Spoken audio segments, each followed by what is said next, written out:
এই সংসারে সব থেকে বেশি কঠিন কাজ কোনটা?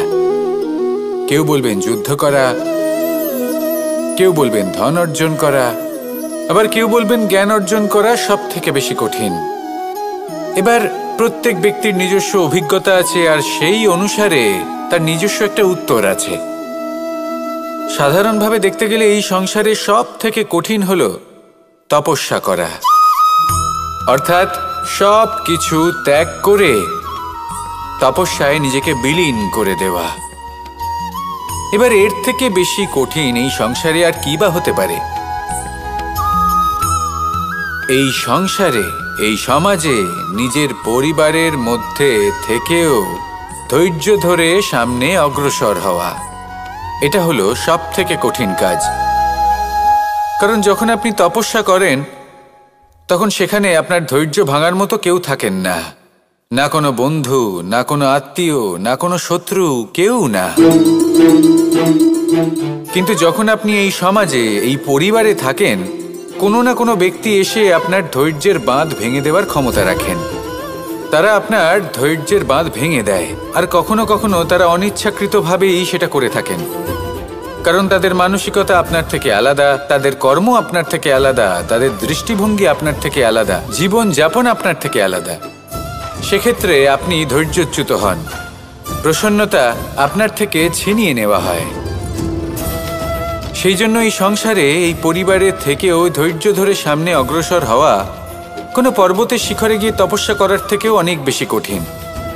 আর যে ব্যক্তি এই সমাজেই, এই পরিবারে, সেই সকল মানুষের মধ্যে থেকে গিয়েও ধৈর্য ধরে অগ্রসর হতে থাকেন, যারা এই কাজটা শিখে নিতে পারেন, তারাই কিন্তু জীবনে আনন্দ লাভ করতে পারেন। এই ধৈর্যই শেষে আপনার জীবনে প্রসন্নতা বহন করে আনবে। তাই ধৈর্য ধরে জীবনের পথে অগ্রসর হন, আর আমার সাথে ভালোবেসে বলুন, রাধা রাধা। এই জীবনে তিনটি গুরুত্বপূর্ণ শব্দ আছে যা বোঝা আমাদের কাছে খুব গুরুত্বপূর্ণ, এবং এই তিনটি শব্দের নিজস্ব অর্থ আছে। প্রথম হলো সঙ্গবদ্ধতা, অর্থাৎ একসাথে মিলে কাজ করতে হবে, একসাথে মিলে পরিশ্রম করতে হবে, সামনে এগোতে হবে। এরকম করতে পারলে আপনার শক্তি বৃদ্ধি পাবে, আপনার ক্ষমতা বৃদ্ধি পাবে, আপনি এগোতে পারবেন এবং অনেক দূরে যেতে পারবেন। দ্বিতীয় হলো আত্মবিশ্বাস। হেরে যাওয়া বস্তুও আবার জিতে নিতে পারবেন। যদি আপনার নিজের আত্মবিশ্বাস থাকে তাহলে আপনি কখনো পরাজিত হবেন না। এবং তৃতীয় হলো অহংকার। জয়লাভ করার পরেও কিন্তু এটা আপনাকে পরাজিত করতে পারে। সেই জন্য জীবনে সঙ্গবদ্ধ হন, আত্মবিশ্বাস রাখুন, কিন্তু কখনোই অহংকার করবেন না। এই অহংকার আপনার থেকে সব কিছু কেড়ে নিতে পারে। এই অহংকারের জন্যই মথুরাপতি কংস নিজের পতনের দিকে অগ্রসর হয়েছিলেন। এই অহংকারকে ত্যাগ করুন, আর আমার সাথে ভালোবেসে বলুন, রাধা রাধা। আমরা যখনই কোনো গাছের চারা রোপণ করি তখন সবার আগে পরীক্ষা করে দেখি যে যেখানে আমরা চারা রোপণ করতে চলেছি সেখানকার মাটি আদৌ উর্বর কিনা, সেই মাটি সেই চারাকে বাড়তে সাহায্য করবে কিনা। যখন একটা চারা রোপণের আগে আমরা এত কিছু ভাবতে পারি, তাহলে কাউকে বিশ্বাস করার আগে আমরা কেন ভাবি না? জীবনে কখনো এই বিশ্বাসরূপী চারা কোথাও রোপণ করার আগে বোঝার চেষ্টা করুন যে যার ওপর আপনি বিশ্বাস করতে চলেছেন সে কি আদৌ আপনার বিশ্বাসের যোগ্য কি না। ভেবে দেখুন সেই ব্যক্তি ভবিষ্যতে গিয়ে আপনার বিশ্বাস ভাঙতে পারে কি না। এটাও ভেবে দেখুন যে যাকে আপনি বিশ্বাস করতে চলেছেন তাকে আপনি বিশ্বাস করলে নিজের জীবনের উদ্দেশ্যে আপনি অগ্রসর হতে পারবেন কি না। আর তার জন্য প্রয়োজন সঠিক সিদ্ধান্ত, পরখ করা, কোনটা উচিত কোনটা অনুচিত সেটা বোঝা। আর তাতে কিন্তু আপনি সন্দেহবাতিক হবেন না, তাতে আপনি আরো নিপুণ হয়ে উঠবেন। তাই যদি আপনি নিপুণ হয়ে উঠতে চান তাহলে বোঝার চেষ্টা করুন, পরখ করে দেখুন, কোনটা উচিত কোনটা অনুচিত বুঝুন। আর বিশ্বাস তখনই করুন যখন আপনি 100% নিশ্চিত হবেন যে সে বিশ্বাসের যোগ্য। আসুন আমার সাথে ভালোবেসে বলুন, রাধা রাধা। রাধা কখনো কখনো আমার জন্য বড়ই সুগন্ধি আতর নিয়ে আসে, পারিজাত ফুলের মালা নিয়ে আসে আমার প্রসাধন করবে বলে, এবং আমার সব থেকে বেশি প্রিয় মাখন নিজে হাতে বানিয়ে আনে আমাকে নিজে হাতে খাইয়ে দেবে বলে, সবকিছু আমাকে প্রসন্ন করবে বলে। কিন্তু আপনি কখনো ভেবেছেন যে এই আতর কিভাবে বানানো হয়? সহস্র ফুলের পাপড়ি একসাথে পিষে নিতে হয়, তারপরে তার থেকে যে রস নিঃসৃত হয় সেই রস দ্বারাই আতর তৈরি হয়। অনেক সংখ্যক ফুলকে অসীম যন্ত্রণা ভোগ করতে হয়, তবে তারা আমার প্রসাধন সামগ্রী হয়ে উঠতে পারে। দুধ থেকে মাখন তৈরি করার জন্য কতটা পরিমাণ মন্থন সহ্য করতে হয় সেটা আপনি জানেন। ঠিক সেই রকমই হলো আমাদের জীবনও। বিপদও আসে, কঠিন পরিস্থিতিও আসে, এর সম্মুখীন হতে শিখুন। মনে রাখবেন, আপনি হলেন সেই দুধ যাকে মন্থন সহ্য করতে হবে মাখন হয়ে ওঠার জন্য। মনে রাখবেন, আপনি হলেন সেই ফুলের মতন যাদের পিষ্ট হতে হবে সুগন্ধি আতর হয়ে ওঠার জন্য, যাকে এই সংসার পছন্দ করে। কখনো কখনো জীবনে আপনার সাথে খারাপ শুধুমাত্র এই কারণে ঘটে যাতে আপনার শ্রেষ্ঠ রূপ এই সংসারের সামনে আসতে পারে। শুধুমাত্র কঠিন পরিস্থিতি এবং বিপদকে একটা সুযোগ হিসেবে দেখার চেষ্টা করুন। আপনার জন্য এই সংসার বদলে যাবে, সংসারকে দেখার দৃষ্টিভঙ্গি পাল্টে যাবে, আপনার ভাগ্য পাল্টে যাবে, আর এই মন প্রসন্ন হয়ে বলবে, রাধা রাধা। পাশা নামক এই খেলাটি আপনারা নিশ্চয়ই খেলেছেন, না খেলে থাকলে দেখেছেন, আর যদি দেখেও না থাকেন তাহলে নিশ্চিত রূপে শুনেছেন। মহাভারতের এই মহাযুদ্ধ কোথাও না কোথাও এই পাশা নামক খেলার কারণে হয়েছিল। পাশার এই বিচিত্র খেলা, দান, এইসবের কারণে কেউ নিজের মাথায় রাজ মুকুট পরিধান করেছিলেন, আবার সেখানে পরাজিত হওয়ার জন্য কাউকে বনবাসও ভোগ করতে হয়েছিল। কিন্তু এই খেলা সমাপ্ত হওয়ার পরে সমস্ত ঘুঁটি আর এই পাশার ছক একই পুটলিতে স্থান পেল। এটাই হলো আমাদের জীবন। এই সংসারে আমরা জয় পরাজয়ের বিষয়ে এতটাই ভাবি, এত চিন্তা করি যে এই জীবনের খেলার আনন্দটাই উপভোগ করতে পারি না। আর অবশেষে কি হয়? কেউ জয়ী হন, কেউ পরাজিত হন, কিন্তু দুজনেই একই স্থানে পৌঁছে যান। প্রত্যেক ব্যক্তি মৃত্যুর পরে একটি নির্দিষ্ট স্থানেই পৌঁছতে বাধ্য, কিন্তু ততক্ষণ এই জীবন, এই খেলা, তার আনন্দ উপভোগ করুন। এই সংসারে সেই ব্যক্তি শ্রেষ্ঠ স্থানে পৌঁছতে পেরেছেন যিনি এই সংসারকে প্রকাশ প্রদান করেছেন, যিনি কখনো জয় পরাজয় এ বিষয়ে ভাবেননি, শুধু এই জীবনের খেলার আনন্দ উপভোগ করেছেন। এটাই আপনিও করুন, আর আমার সাথে ভালোবেসে বলুন, রাধা রাধা। প্রত্যেক মানুষ নিজের জীবনে দুঃখ অনুভব করেন। প্রত্যেকের দুঃখ আলাদা হতে পারে। কারোর মনে এই দুঃখ থাকে যে সে তার বাবা মায়ের সব ইচ্ছে পূরণ করতে পারেননি। কেউ এটা ভেবে দুঃখ পান যে সে চিরকাল সদাচার করেছেন, সৎকর্ম করেছেন, কিন্তু তাও তাকে দুরাচারী বলে মনে করা হয়। কেউ এটা ভেবেও দুঃখ পান যে তার সামনে যে ব্যক্তি রয়েছেন তার চোখে তিনি শত্রু হয়ে উঠেছেন বা দুষ্ট হয়ে উঠেছেন, যেখানে তিনি হয়তো কোনো অনুচিত কাজই করেননি। এবার এই সমস্ত বিষয় নিয়ে ভেবে নিজের ব্যক্তিত্ব নিয়ে সন্দেহ প্রকাশ করবেন না। যদি নিজের ব্যক্তিত্ব নিয়ে কোনো সন্দেহ থেকে থাকে তাহলে কর্ম সংক্রান্ত প্রশ্ন করুন যে আপনি যা করেছেন তাতে কি উচিত ছিল, কি অনুচিত ছিল। যেটা প্রয়োজন সেটা এটা বোঝার যে আপনার অন্তর্মন, আপনার বিবেক আপনাকে কি বলছে, আর আপনার অন্তর্মন আর আপনার বিবেক আপনাকে যেটা করতে বলবে শুধু সেটাই করুন। আর তারপরে এই সংসার কি বলবে, কি ভাববে সেসব নিয়ে ভাবতে যাবেন না, কারণ এই সংসার তো ঈশ্বরকেও প্রশ্ন করে থাকে, ঈশ্বরকেও দোষী মনে করে। কখনো কখনো যখন কোনো ঘটনা মানুষের ইচ্ছা অনুযায়ী ঘটে না, তখন মানুষ এটা বলে যে হে ঈশ্বর, আপনি আমার পাশে থাকলেন না, আপনি বড়ই কঠোর, এটা আপনার দোষ। যেখানে বেশিরভাগ সময় হয়তো সে নিজেই নিজের কর্মফল ভোগ করছে, আর কখনো কখনো ঈশ্বর হয়তো তার জন্য আরো ভালো কোনো পরিকল্পনা করে রেখেছেন, কিন্তু মানুষ সেটা বুঝতে পারে না। তাই দিনের শেষে যেটা প্রয়োজন সেটা হলো নিজের মনের কথা বুঝতে হবে। আপনার বিবেক কি বলছে শুধু সেটাই করুন আর সামনে এগোতে থাকুন। আমার সাথে ভালোবেসে বলুন, রাধা রাধা। পরিবর্তন, এটা হলো সৃষ্টির অমূল্য নিয়ম। এই সংসারে সবকিছু সময়ান্তরে পরিবর্তিত হয়, এই সময়ও পরিবর্তিত হয়। পরিবর্তন চিরকাল হয়ে এসেছে আর চিরকাল হতে থাকবে, কিন্তু এবার আমরা সেই পরিবর্তন কিভাবে লাভ করব যেটা আমাদের প্রয়োজন, যেটা আমরা চাই। আমরা জীবনে বিকাশ চাই। এই বিকাশ কিভাবে লাভ করতে পারি? এই প্রকৃতি কিন্তু আমাদের অত্যন্ত উত্তম উদাহরণ দিয়ে বুঝিয়েছে। একটি বিন্দুর উদাহরণ দিয়েছে যা ভবিষ্যতে একটা বিশাল নদীর আকার ধারণ করে। এটা কিভাবে হয়? মেঘ থেকে একটি বিন্দু ঝরে পড়ে সেই পর্বতের ওপর যেখানে হিম আছে। সেই হিমের সংস্পর্শে আসা মাত্র সেই বিন্দুর সাথে আরও বেশ কিছু বিন্দু যুক্ত হয়।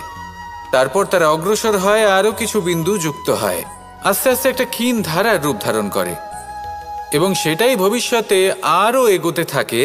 অনেকটা যাওয়ার পর যখন অনেক সংখ্যক বিন্দু একসাথে যুক্ত হয় তখন সেটা বিশাল নদীর আকার ধারণ করে।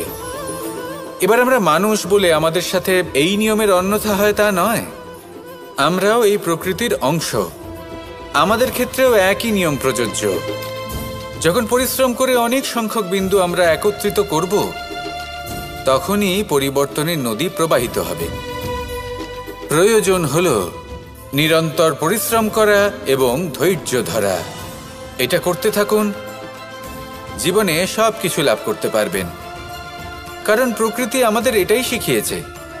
আর আমরা এই ব্রহ্মরই একটি অংশ, যার দ্বারা এই ব্রহ্মাণ্ড নির্মিত।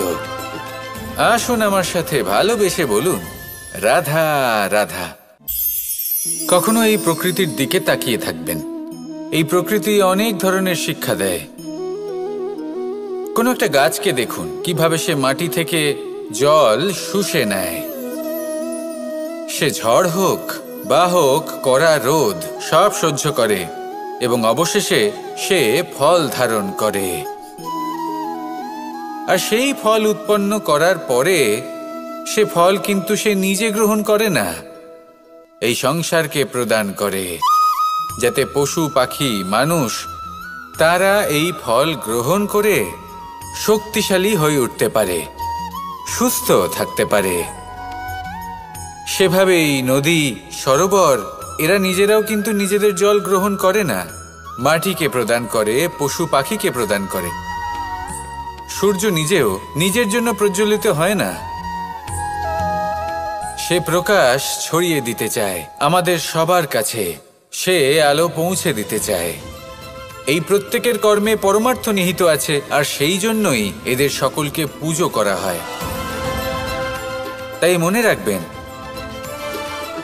আপনার কাছে জীবন যাপনের অতিরিক্ত যা কিছুই আছে তা পরমার্থের জন্য। তাহলে তার সদ্ব্যবহার করুন আর আমার সাথে ভালোবেসে বলুন, রাধা রাধা। আমরা প্রত্যেকেই অবশ্যই এমন সময় দেখেছি যখন অনেকগুলো সমস্যা একসাথে আমাদের জীবনে এসে পড়ে। সমস্যা আমাদের প্রত্যেকের জীবনেই থাকে। আমরা তার সমাধান খুঁজতে চেষ্টা করি, কখনো সমাধান খুঁজে পাই, আবার কখনো যতই চেষ্টা করি না কেন কোনো সমাধান খুঁজেই পাই না। আর যখন এটা হয় তখন মানুষ অত্যন্ত বিচলিত হয়ে পড়েন। নিজের আত্মীয় স্বজন, নিজের বন্ধু বা সংসার এদের ওপরে এই দোষ চাপিয়ে দেন যে এদের জন্যই এই সমস্যা এসেছে। এবার যদি আমি আপনাকে কোনো পরামর্শ দিই তাহলে এটাই বলবো যে দৃষ্টিভঙ্গি পাল্টে দেখুন। এই দৃষ্টিভঙ্গি দিয়ে দেখুন যে এই সংসারে যে সমস্যায় আসুক না কেন তার জন্য কেউ দোষী নয়, না আপনি না অন্য কেউ। এই পুরো খেলাটাই আপনার মানসিকতা, আপনার দৃষ্টিভঙ্গির, আপনার মনের। কিভাবে বোঝাচ্ছি? যখন আমাদের মন শক্ত থাকে তখন কঠিন থেকে কঠিনতর পরিস্থিতিও আমাদের জীবনে খুব বেশি হলে প্রতিস্পর্ধা হয়ে থেকে যায়। সেখানে যদি আমাদের মন দুর্বল থাকে, তখন অল্প কঠিন পরিস্থিতিও আমাদের কাছে খুব বড় সমস্যা হয়ে যায়, তাই না? একটা শক্ত মন কঠিন পরিস্থিতিকে প্রতিস্পর্ধা হিসেবে দেখে আর তার মধ্যে ওটা সুযোগ খুঁজে নেয়। আমাদের শুধু এটাই করতে হবে। এই সংসারে অন্য কাউকে দোষী মনে করলে আপনার সমস্যা দূর হয়ে যাবে না। সেই জন্য এই সংসারকে দোষ দেওয়ার বদলে এই সমস্যার মূলে চলে যান, সেটাকে বুঝুন, নিজের এই মনকে শক্ত করে তুলুন। যদি আপনার মন শক্তিশালী হয়, তাহলে এই সংসারে অনেক বড় বড় কঠিন থেকে কঠিনতর পরিস্থিতিও যদি আসে, আপনার জীবনে যতই বড় বড় সমস্যা আসুক না কেন, আপনার লক্ষ্য লাভে বাধা দিতে পারবে না। আসুন আমার সাথে ভালোবেসে বলুন, রাধা রাধা। আমরা সবাই পাথর দেখেছি, পর্বতও দেখেছি, শুকনো পাতাও দেখেছি, শ্যামল বনানীও দেখেছি। কখনো ভেবেছেন পাথরের অস্তিত্ব কিন্তু ততক্ষণ পর্যন্ত যতক্ষণ সে পর্বতের গায়ে আটকে থাকে। যখন সেই পর্বত থেকে সেই পাথর ভিন্ন হয়ে যায় ও নিজের অস্তিত্ব হারিয়ে ফেলে। আস্তে আস্তে কখনো পাথর কেটে বা কখনো পিষ্ট হয়ে সেই পাথর আস্তে আস্তে মাটিতে পরিণত হয় এবং পূর্ণরূপে নিজের অস্তিত্ব হারিয়ে ফেলে। এটাই পাতার সাথেও হয়। এই পাতা যতক্ষণ গাছের ডালের সাথে যুক্ত ততক্ষণ তার অস্তিত্ব থাকে। যখনই ডাল থেকে বিচ্ছিন্ন হয়, সেও নিজের অস্তিত্ব হারিয়ে ফেলে। আর এটাই আমাদের সাথেও হয়। যতক্ষণ আমরা নিজেদের আপনজনের সাথে যুক্ত থাকি, আমাদের অস্তিত্ব বজায় থাকে। যখন আপনজনদের সাথে সম্পর্ক ছিন্ন করি, তখন আমরাও আমাদের অস্তিত্ব হারিয়ে ফেলি। এবার এই সংসারের প্রত্যেক ব্যক্তি স্বতন্ত্র থাকতে চান, আর অনেক ব্যক্তি স্বতন্ত্র থাকবেন বলে আপনজনদের দূরে করে দেন আর তাদের সাথে এই সম্পর্ক ছিন্ন করেন। এটা কি সত্যি প্রয়োজন? আপনজনদের সাথে সম্পর্ক ছিন্ন করে নিজের অস্তিত্ব হারিয়ে ফেলা প্রয়োজনীয়, নাকি আপনজনদের সাথে সম্পর্ক বজায় রেখে নিজেদের স্বতন্ত্র করে রাখা সেটা আবশ্যক? নির্বাচন আপনারই। আসুন আমার সাথে ভালোবেসে বলুন, রাধা রাধা। আপনি কি কখনো নৌকা যাত্রা করেছেন? করে না থাকলেও নিশ্চয়ই দেখেছেন যে এই জল যা নিজের অন্তরে সব কিছু সমাহিত করে নিতে পারে, এই নৌকা সেই জলের ওপরেই ভেসে থাকে। নদীর স্রোত কাটিয়ে সে সামনে অগ্রসর হয়। কিন্তু যদি এই নৌকায় কোনো ছিদ্র হয়, তাহলে কিন্তু সেই নৌকা ডুবে যাবে। আর এতে কোনো তফাৎ হবে না যে সেই ছিদ্র ছোট নাকি বড়, নৌকা ডুবে যাবে। এই ছিদ্র হলো আমাদের জীবনে আমাদের অপগুণ, আমাদের দোষ, আমাদের বিকার। কখনো এটা ভাববেন না যে এই দোষ খুবই ছোট, এতে কিছুই যাবে আসবে না। না, সেই ছোট দোষ, সেই ছোট বিকার যদি সেটাকে শুধরে না নেন, তাহলে সেটা আপনাকে আপনার পতনের দিকে নিয়ে যাবে। শেষ পর্যন্ত এটা আপনার ওপর নির্ভরশীল যে আপনি কি চান। আপনার জীবনের এই নৌকা এভাবেই ডুবে যেতে দেখবেন, নাকি নিজেকে শুধরে নিয়ে সেই নৌকার সেই ছিদ্রটাকে ভরিয়ে তুলতে চাইবেন? নির্বাচন আপনার। আসুন আমার সাথে ভালোবেসে বলুন, রাধা রাধা। জল, জলই পৃথিবীতে বেঁচে থাকার জন্য আবশ্যক তো বটেই, কিন্তু এই জল আমাদের একটা অত্যন্ত গুরুত্বপূর্ণ শিক্ষা প্রদান করে। কখনো এই জলকে দেখেছেন? যে পরিস্থিতিতেই এই জল প্রবাহিত হোক না কেন, এর উপর যা কিছুই প্রভাব থাকুক না কেন, এর পথে যতই বাধা আসুক না কেন, তার মধ্যে থেকে ও নিজের পথ ঠিক বের করে নেয়, কিন্তু নিজের প্রবাহ থামতে দেয় না, ক্রমাগত অগ্রসর হতে থাকে। সেরকমই একটা শিক্ষা যেটা আমরা জল থেকে পেয়ে থাকি, তা হলো এটা: আমরা যখন জলের দিকে তাকাই তখন আমরা নিজের প্রতিবিম্ব দেখি, স্পষ্টভাবে দেখতে পাই। কিন্তু তখনই দেখতে পাই যখন এই জল শান্ত থাকে, স্থির থাকে। যদি এই জল অশান্ত হয়ে থাকে, স্থির না হয়, তাহলে আমরা এতে নিজের প্রতিবিম্ব দেখতে পাই না। এটাই আমাদের মনের সাথেও হয়ে থাকে। যখনই জীবনে কোনো সংকট আসে, যদি আমরা শান্ত মনে, স্থির মনে সিদ্ধান্ত নিই, তাহলে সেটা এমন একটা শীতল সিদ্ধান্ত হবে যেটা আমাদের ভবিষ্যৎকে একটা শ্রেষ্ঠ স্থানে নিয়ে যাবে। যদি এই মন অশান্ত হয়, বিচলিত হয়, পীড়িত হয়, দুঃখিত হয়ে থাকে, রুষ্ট হয়ে থাকে, তাহলে অনেক সময় আমরা এমন সিদ্ধান্ত নিই যেটা আমাদের জন্য অনুচিত প্রমাণিত হয়। যখন আপনি ক্রুদ্ধ ছিলেন বা দুঃখের বশে ছিলেন, তখন অনেক সময় হয়তো এমন সিদ্ধান্ত নিয়েছেন যেটার জন্য ভবিষ্যতে আপনি অনুশোচনা করেছেন। এবার দেখুন, এই আবেগগুলো থেকে আমরা পালাতে পারবো না, কিন্তু এই আবেগগুলো আপনার উপর কতটা প্রভাব ফেলবে সেটা আমরা অবশ্যই ঠিক করতে পারি। এই মনকে আমরা নিয়ন্ত্রণ করতে পারি।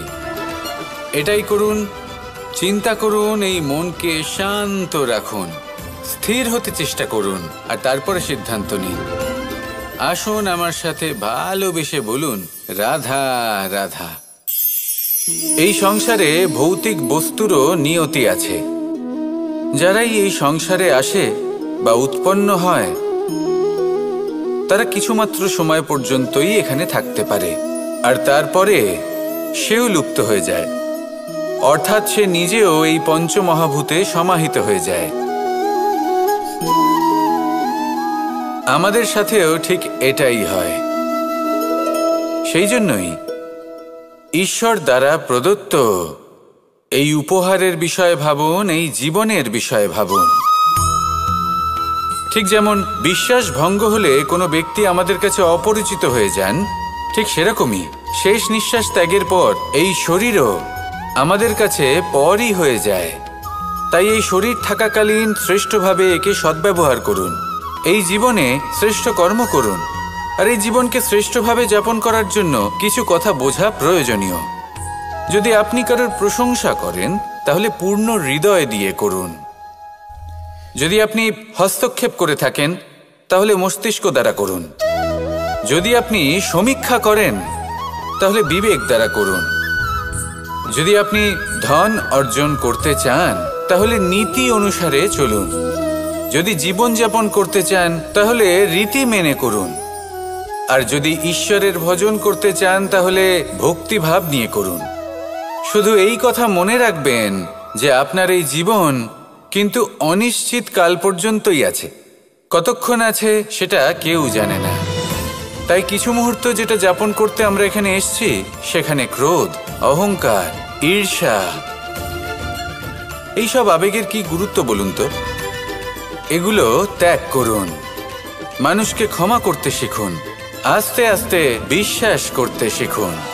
এই সংসারে নিঃস্বার্থভাবে প্রেম করতে শিখুন, আর সবার মধ্যে আনন্দ বিতরণ করুন। তাই এই সব গুণ যদি আপনি আত্মসাৎ করতে পারেন, তাহলে আপনার জীবনে শুধু আনন্দ এবং আনন্দই বিরাজমান হবে।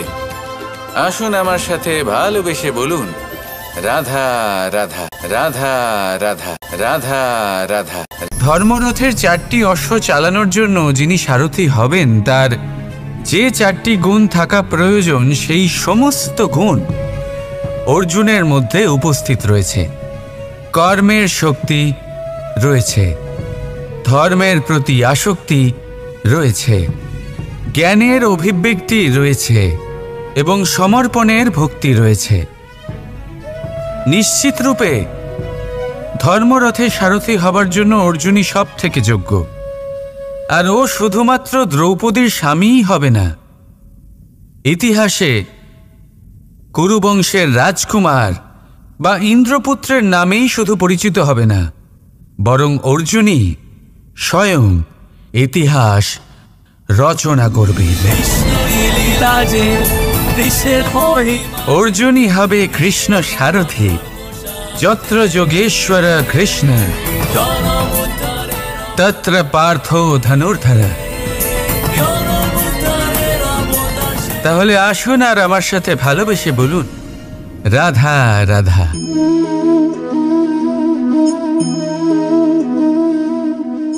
আপনার কি মনে হয় আমি কি করছি? আপনি বলবেন আমি প্রদীপ জ্বালাচ্ছি। সঠিক, কিন্তু প্রশ্ন হচ্ছে যে আমি কি আপনাকে বলেছি যে একে প্রদীপ বলা হয়? না। এই প্রদীপ কি নিজেই নিজের পরিচয় আপনাকে দিয়েছে? না। তাহলে আপনি কি করে জানলেন যে একে প্রদীপ বলা হয়? উত্তর হচ্ছে প্রকাশ, যে স্বয়ং জ্বলে অন্ধকারের মধ্যে সংসারকে পথ দেখায়, সেটাই প্রদীপ। যা নিরাশার মাঝে আশার আলো প্রদর্শন করে, সেটাই প্রদীপ। অপর দিকে আছে সাপ, যাকে না দেখেও তার ফনার আওয়াজ শুনেই লোকে ভয় পেয়ে যায়।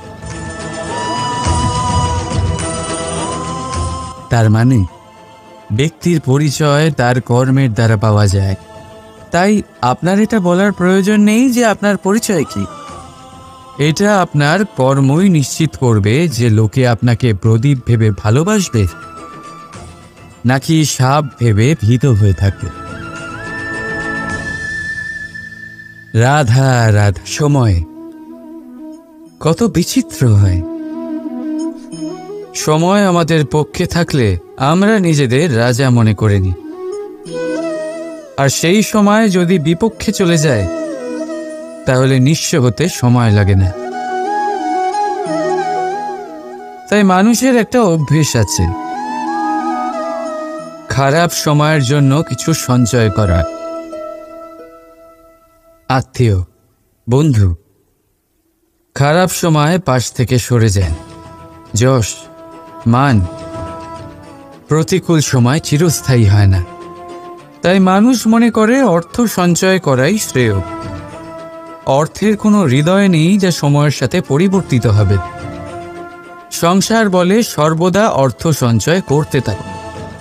খারাপ সময় অবশ্যই কাজে লাগবে, কিন্তু আমি বলবো শুভ কর্ম করতে থাকুন, আনন্দে থাকুন, নিজের ওপর আর ঈশ্বরের ওপরে বিশ্বাস রাখুন। খারাপ সময় কখনো আসবেই না। রাধা রাধা। প্রকৃতি মানুষকে এক বিশেষ শক্তি দিয়েছে, অন্য জীবের থেকে বেশি শক্তি দিয়েছে। স্মরণ শক্তি। এই শক্তি মানুষকে অন্য জীবের থেকে ভিন্ন করে, ইতিহাস রচনা করার প্রেরণা দেয়, জ্ঞানকে বংশানুক্রমে এগিয়েও নিয়ে যায়।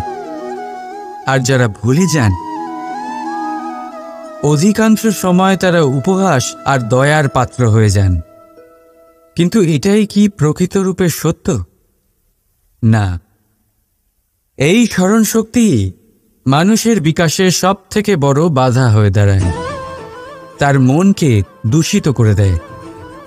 খারাপ অভিজ্ঞতা, কারোর করা বিশ্বাসঘাতকতা, কারোর কটাক্ষ বেশিরভাগ মানুষই ভুলতে পারেন না, আর তারপর প্রতিশোধ নিতে উদ্যত হন।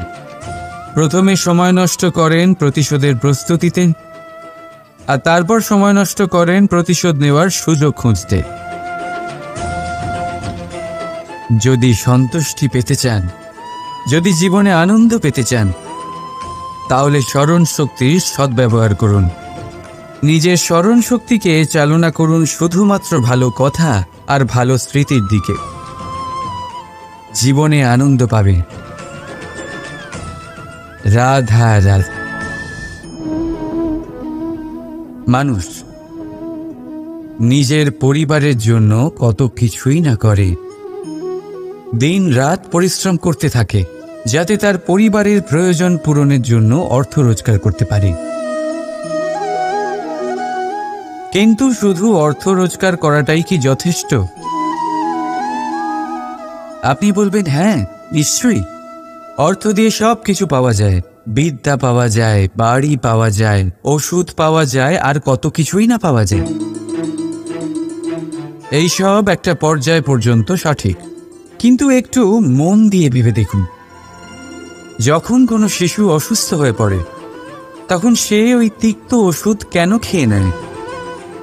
এই জন্য কারণ ওর পিতা সেই ওষুধ অর্থ দিয়ে কিনেছে? না, বরং এই জন্য কারণ তার পিতা যে তার সামনে দাঁড়িয়ে, তার ওপরে তার বিশ্বাস আছে, বিশ্বাস আছে যে উনি তার কিচ্ছু হতে দেবেন না।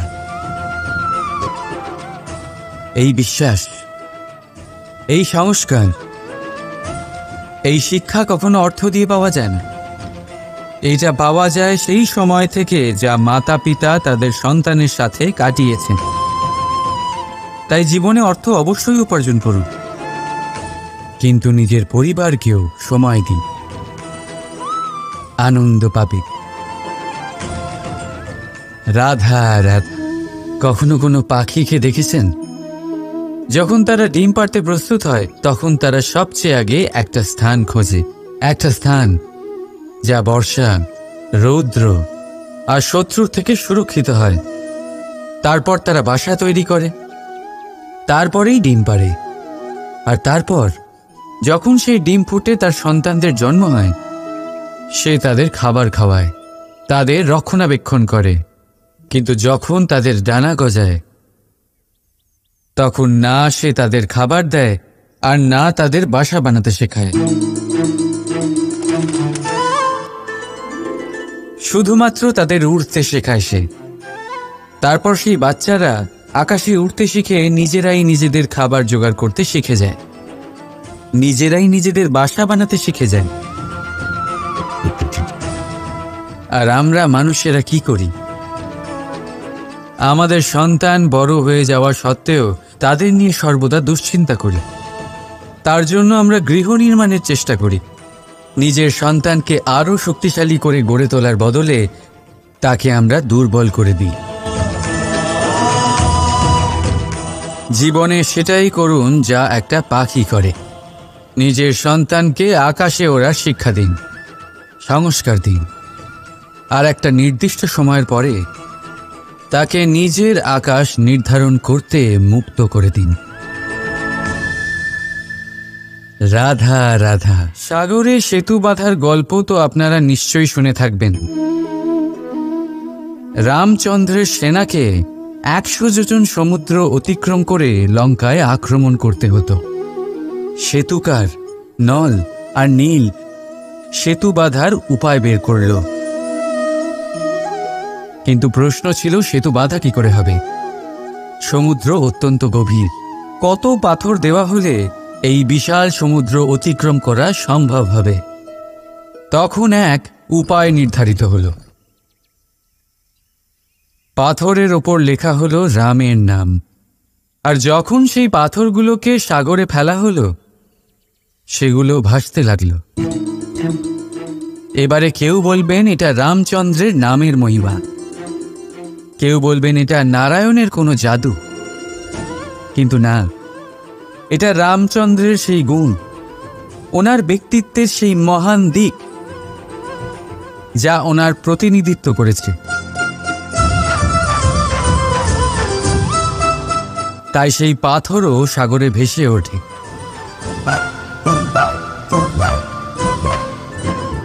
ঠিক সেইভাবেই যেখানে আমরা থাকি না, সেখানে আমাদের গুণ আমাদের প্রতিনিধিত্ব করে।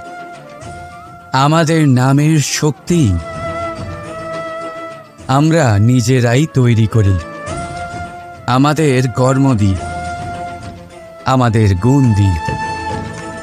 এবার সিদ্ধান্ত আপনার যে আপনার নামের সাহায্যে কেউ বিপদ থেকে উদ্ধার হবে, নাকি আপনার দুষ্কর্মের ফলে কেউ ডুবে যাবে। ভালো করে ভেবে দেখুন। রাধা রাধা। আমাদের জীবনে গুরুজনেরা, জ্ঞানী মানুষজন সবসময় একটা কথা বলেন, ধৈর্য ধরো। শুধুমাত্র দুটো শব্দ, কিন্তু কতটা বিশাল সেটা বোঝার চেষ্টা করুন। ছোট একটা অস্ত্র হাতে নিন এবং একটা বিশাল পর্বতে নিরন্তর প্রহার করতে থাকুন। ধৈর্য ধরে সেই কাজ করতে থাকুন। এমন একদিন আসবে, এই বিশাল পর্বতে আপনি একটা পথ তৈরি করবেন। কোনো ধনুর্ধর যখন নিজের বিদ্যা অর্জন করেন, তখন তাকেও ধৈর্য ধরতে হয়, তার নিজেকে সময় দিতে হয়, তবেই সে ধনুর্বিদ্যা শিখতে পারে। সেইভাবে আমাদের জীবনেও ধৈর্য ধরার খুব প্রয়োজন। পরিবারে ধৈর্য রাখতে পারলে তাহলে আস্তে আস্তে দেখবেন প্রেম বৃদ্ধি পাচ্ছে। সমাজে যদি ধৈর্য রাখতে পারেন, তাহলে আস্তে আস্তে এই সমাজ আপনাকে সম্মান করবে। যদি নিজের জীবনে ধৈর্য রাখতে পারেন তাহলে নিজে থেকেই আত্মবিশ্বাস বাড়বে, নিজের বিকাশ হবে। জীবনে সবই সম্ভব যদি ধৈর্য রাখতে পারেন। হয়তো আস্তে আস্তে হবে, কিন্তু হবে অবশ্যই। শুধু ধৈর্য রাখুন, কারণ ধৈর্যই সব থেকে বড় পুঁজি। আসুন আর আমার সাথে ভালোবেসে বলুন, রাধা রাধা। আমাদের জীবনে যখনই আমরা কোনো বড় দায়িত্বের সম্মুখীন হই, তখন আমরা তার থেকে দূরে পালাই আর এই অজুহাত দিই যে না না, এত বেশি ভার বহন করার যোগ্যতা আমার নেই, আমি করতেই পারবো না। দেখুন, এই সংসারে ভিন্ন ভিন্ন ধরনের গাছ আছে, ছোট গাছ, বড় গাছ, কিন্তু বটগাছের মতো বড় এবং নিবিড় গাছ আর একটাও নেই। সে নিঃস্বার্থভাবে এই সংসারকে সেবা করে যায়, ছায়া প্রদান করে, শীতলতা প্রদান করে। আর যখন এমন সময় আসে যখন তার ওপর বোঝা অত্যন্ত বেড়ে যায়, সে কিন্তু কোনোভাবেই ভেঙে পড়ে না।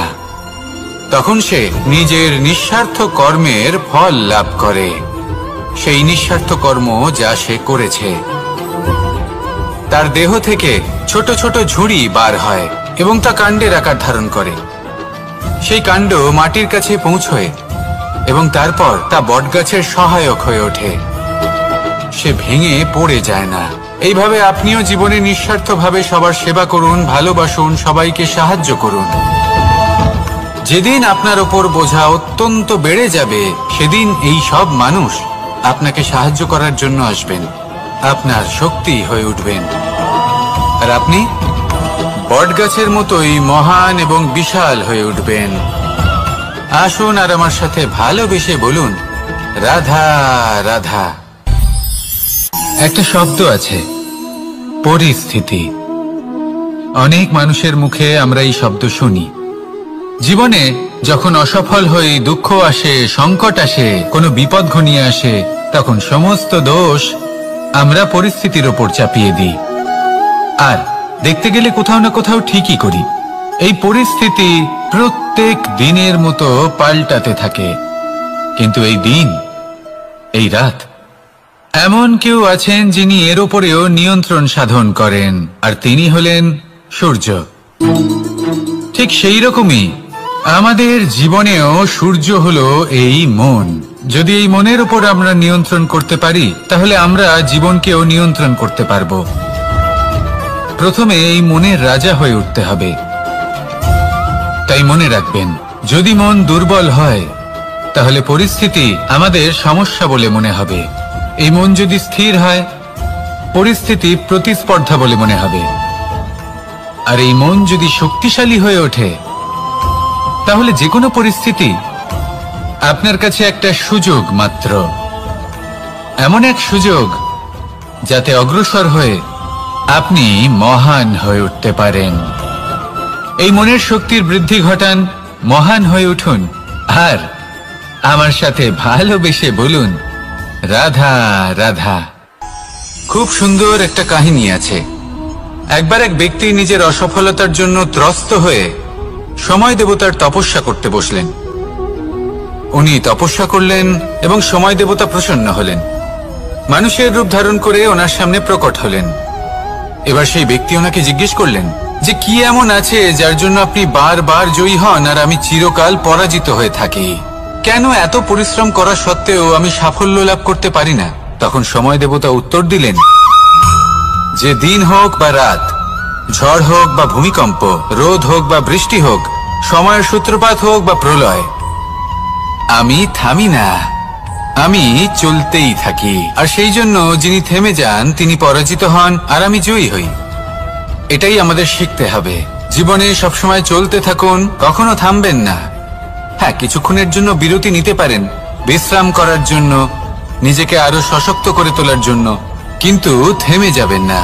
নিরন্তর কর্ম করতে থাকুন, পরিশ্রম করতে থাকুন, তবেই এই সংসার আপনাকে মনে রাখবে। আসুন আমার সাথে ভালোবেসে বলুন, রাধা রাধা।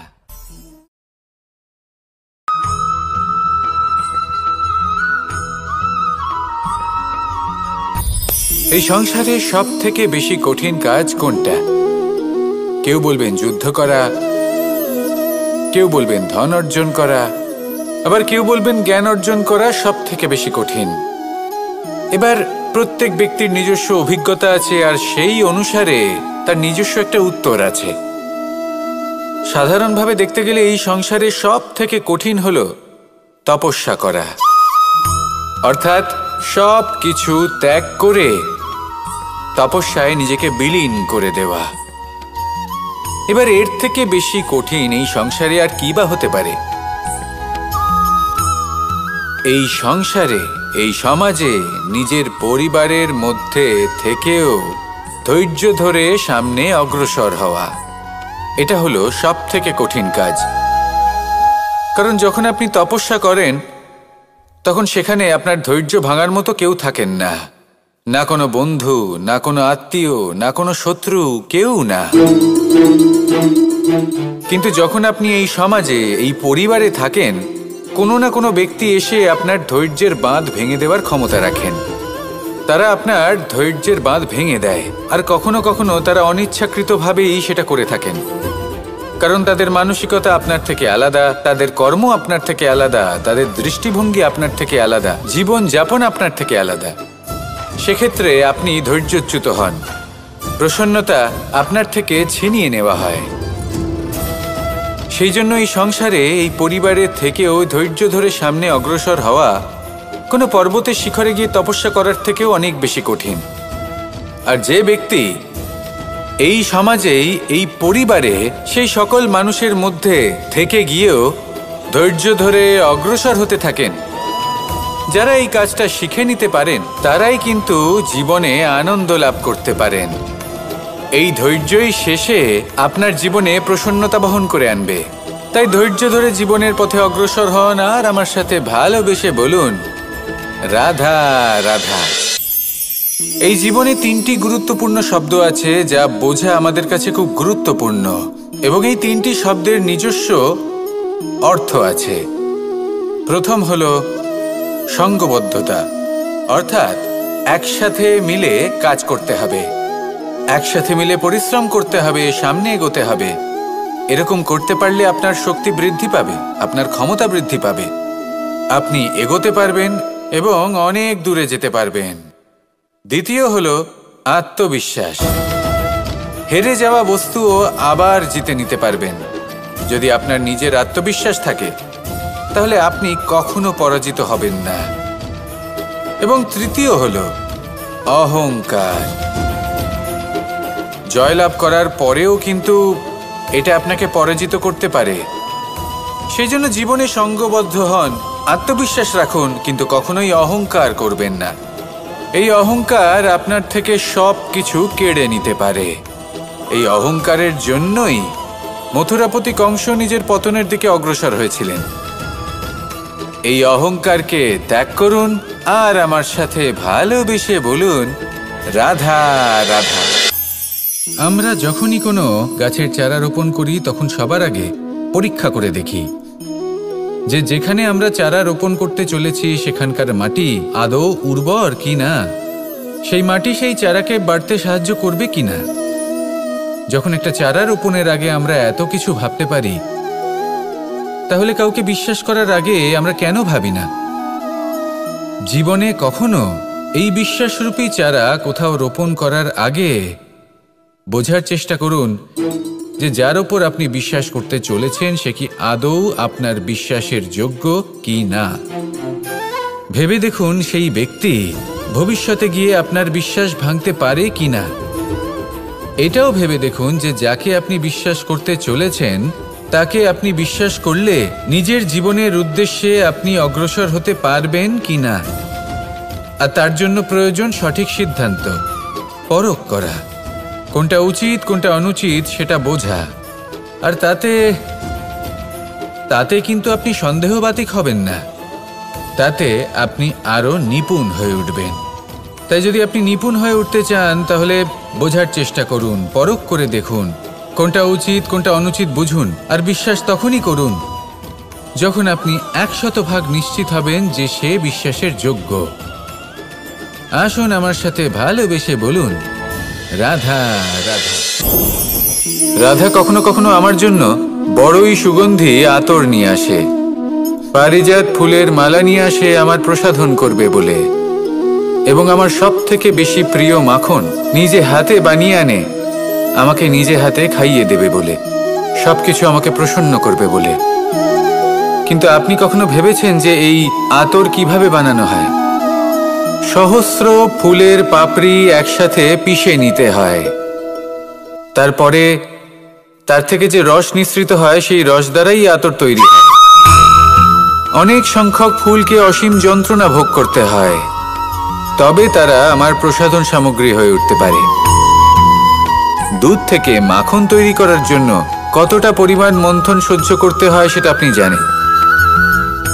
ঠিক সেই রকমই হলো আমাদের জীবনও। বিপদও আসে, কঠিন পরিস্থিতিও আসে, এর সম্মুখীন হতে শিখুন। মনে রাখবেন, আপনি হলেন সেই দুধ যাকে মন্থন সহ্য করতে হবে মাখন হয়ে ওঠার জন্য। মনে রাখবেন, আপনি হলেন সেই ফুলের মতন যাদের পিষ্ট হতে হবে সুগন্ধি আতর হয়ে ওঠার জন্য, যাকে এই সংসার পছন্দ করে। কখনো কখনো জীবনে আপনার সাথে খারাপ শুধুমাত্র এই কারণে ঘটে যাতে আপনার শ্রেষ্ঠ রূপ এই সংসারের সামনে আসতে পারে। শুধুমাত্র কঠিন পরিস্থিতি এবং বিপদকে একটা সুযোগ হিসেবে দেখার চেষ্টা করুন। আপনার জন্য এই সংসার বদলে যাবে, সংসারকে দেখার দৃষ্টিভঙ্গি পাল্টে যাবে, আপনার ভাগ্য পাল্টে যাবে, আর এই মন প্রসন্ন হয়ে বলবে রাধা রাধা। পাশা নামক এই খেলাটি আপনারা নিশ্চয়ই খেলেছেন, না খেলে থাকলে দেখেছেন, আর যদি দেখেও না থাকেন তাহলে নিশ্চিত রূপে শুনেছেন। মহাভারতের এই মহাযুদ্ধ কোথাও না কোথাও এই পাশা নামক খেলার কারণে হয়েছিল। পাশার এই বিচিত্র খেলা, দান, এইসবের কারণে কেউ নিজের মাথায় রাজ মুকুট পরিধান করেছিলেন, আবার সেখানে পরাজিত হওয়ার জন্য কাউকে বনবাসও ভোগ করতে হয়েছিল। কিন্তু এই খেলা সমাপ্ত হওয়ার পরে সমস্ত ঘুঁটি আর এই পাশার ছক একই পুটলিতে স্থান পেল। এটাই হলো আমাদের জীবন। এই সংসারে আমরা জয় পরাজয়ের বিষয়ে এতটাই ভাবি, এত চিন্তা করি যে এই জীবনের খেলার আনন্দটাই উপভোগ করতে পারি না। আর অবশেষে কি হয়? কেউ জয়ী হন, কেউ পরাজিত হন, কিন্তু দুজনেই একই স্থানে পৌঁছে যান। প্রত্যেক ব্যক্তি মৃত্যুর পরে একটি নির্দিষ্ট স্থানেই পৌঁছতে বাধ্য, কিন্তু ততক্ষণ এই জীবন, এই খেলা, তার আনন্দ উপভোগ করুন। এই সংসারে সেই ব্যক্তি শ্রেষ্ঠ স্থানে পৌঁছতে পেরেছেন যিনি এই সংসারকে প্রকাশ প্রদান করেছেন, যিনি কখনো জয় পরাজয় এ বিষয়ে ভাবেননি, শুধু এই জীবনের খেলার আনন্দ উপভোগ করেছেন। এটাই আপনিও করুন, আর আমার সাথে ভালোবেসে বলুন রাধা রাধা। প্রত্যেক মানুষ নিজের জীবনে দুঃখ অনুভব করেন। প্রত্যেকের দুঃখ আলাদা হতে পারে। কারোর মনে এই দুঃখ থাকে যে সে তার বাবা মায়ের সব ইচ্ছে পূরণ করতে পারেননি। কেউ এটা ভেবে দুঃখ পান যে সে চিরকাল সদাচার করেছেন, সৎকর্ম করেছেন, কিন্তু তাও তাকে দুরাচারী বলে মনে করা হয়। কেউ এটা ভেবেও দুঃখ পান যে তার সামনে যে ব্যক্তি রয়েছেন তার চোখে তিনি শত্রু হয়ে উঠেছেন বা দুষ্ট হয়ে উঠেছেন, যেখানে তিনি হয়তো কোনো অনুচিত কাজই করেননি। এবার এই সমস্ত বিষয় নিয়ে ভেবে নিজের ব্যক্তিত্ব নিয়ে সন্দেহ প্রকাশ করবেন না। যদি নিজের ব্যক্তিত্ব নিয়ে কোনো সন্দেহ থেকে থাকে তাহলে কর্ম সংক্রান্ত প্রশ্ন করুন যে আপনি যা করেছেন তাতে কি উচিত ছিল, কি অনুচিত ছিল। যেটা প্রয়োজন সেটা এটা বোঝার যে আপনার অন্তর্মন, আপনার বিবেক আপনাকে কি বলছে, আর আপনার অন্তর্মন আর আপনার বিবেক আপনাকে যেটা করতে বলবে শুধু সেটাই করুন। আর তারপরে এই সংসার কি বলবে, কি ভাববে সেসব নিয়ে ভাবতে যাবেন না, কারণ এই সংসার তো ঈশ্বরকেও প্রশ্ন করে থাকে, ঈশ্বরকেও দোষী মনে করে। কখনো কখনো যখন কোনো ঘটনা মানুষের ইচ্ছা অনুযায়ী ঘটে না, তখন মানুষ এটা বলে যে হে ঈশ্বর, আপনি আমার পাশে থাকলেন না, আপনি বড়ই কঠোর, এটা আপনার দোষ। যেখানে বেশিরভাগ সময় হয়তো সে নিজেই নিজের কর্মফল ভোগ করছে, আর কখনো কখনো ঈশ্বর হয়তো তার জন্য আরো ভালো কোনো পরিকল্পনা করে রেখেছেন, কিন্তু মানুষ সেটা বুঝতে পারে না। তাই দিনের শেষে যেটা প্রয়োজন সেটা হলো নিজের মনের কথা বুঝতে হবে। আপনার বিবেক কি বলছে শুধু সেটাই করুন আর সামনে এগোতে থাকুন। আমার সাথে ভালোবেসে বলুন, রাধা রাধা। পরিবর্তন, এটা হলো সৃষ্টির অমূল্য নিয়ম। এই সংসারে সবকিছু সময়ান্তরে পরিবর্তিত হয়, এই সময়ও পরিবর্তিত হয়। পরিবর্তন চিরকাল হয়ে এসেছে আর চিরকাল হতে থাকবে। কিন্তু এবার আমরা সেই পরিবর্তন কিভাবে লাভ করব যেটা আমাদের প্রয়োজন, যেটা আমরা চাই? আমরা জীবনে বিকাশ চাই। এই বিকাশ কিভাবে লাভ করতে পারি? এই প্রকৃতি কিন্তু আমাদের অত্যন্ত উত্তম উদাহরণ দিয়ে বুঝিয়েছে। একটি বিন্দুর উদাহরণ দিয়েছে যা ভবিষ্যতে একটা বিশাল নদীর আকার ধারণ করে। এটা কিভাবে হয়? মেঘ থেকে একটি বিন্দু ঝরে পড়ে সেই পর্বতের ওপর যেখানে হিম আছে। সেই হিমের সংস্পর্শে আসা মাত্র সেই বিন্দুর সাথে আরও বেশ কিছু বিন্দু যুক্ত হয়। তারপর তারা অগ্রসর হয়, আরও কিছু বিন্দু যুক্ত হয়, আস্তে আস্তে একটা ক্ষীণ ধারার রূপ ধারণ করে এবং সেটাই ভবিষ্যতে আরও এগোতে থাকে। অনেকটা যাওয়ার পর যখন অনেক সংখ্যক বিন্দু একসাথে যুক্ত হয় তখন সেটা বিশাল নদীর আকার ধারণ করে। এবার আমরা মানুষ বলে আমাদের সাথে এই নিয়মের অন্যথা হয় তা নয়। আমরাও এই প্রকৃতির অংশ, আমাদের ক্ষেত্রেও একই নিয়ম প্রযোজ্য। যখন পরিশ্রম করে অনেক সংখ্যক বিন্দু আমরা একত্রিত করব তখনই পরিবর্তনের নদী প্রবাহিত হবে। প্রয়োজন হলো নিরন্তর পরিশ্রম করা এবং ধৈর্য ধরা। এটা করতে থাকুন, জীবনে সব কিছু লাভ করতে পারবেন। কারণ প্রকৃতি আমাদের এটাই শিখিয়েছে, আর আমরা এই ব্রহ্মরই একটি অংশ, যার দ্বারা এই ব্রহ্মাণ্ড নির্মিত। আসুন আমার সাথে ভালোবেসে বলুন, রাধা রাধা। কখনো এই প্রকৃতির দিকে তাকিয়ে থাকবেন। এই প্রকৃতি অনেক ধরনের শিক্ষা দেয়। কোনো একটা গাছকে দেখুন কিভাবে সে মাটি থেকে জল শুষে নেয়। সে ঝড় হোক বা হোক কড়া রোদ সব সহ্য করে এবং অবশেষে সে ফল ধারণ করে।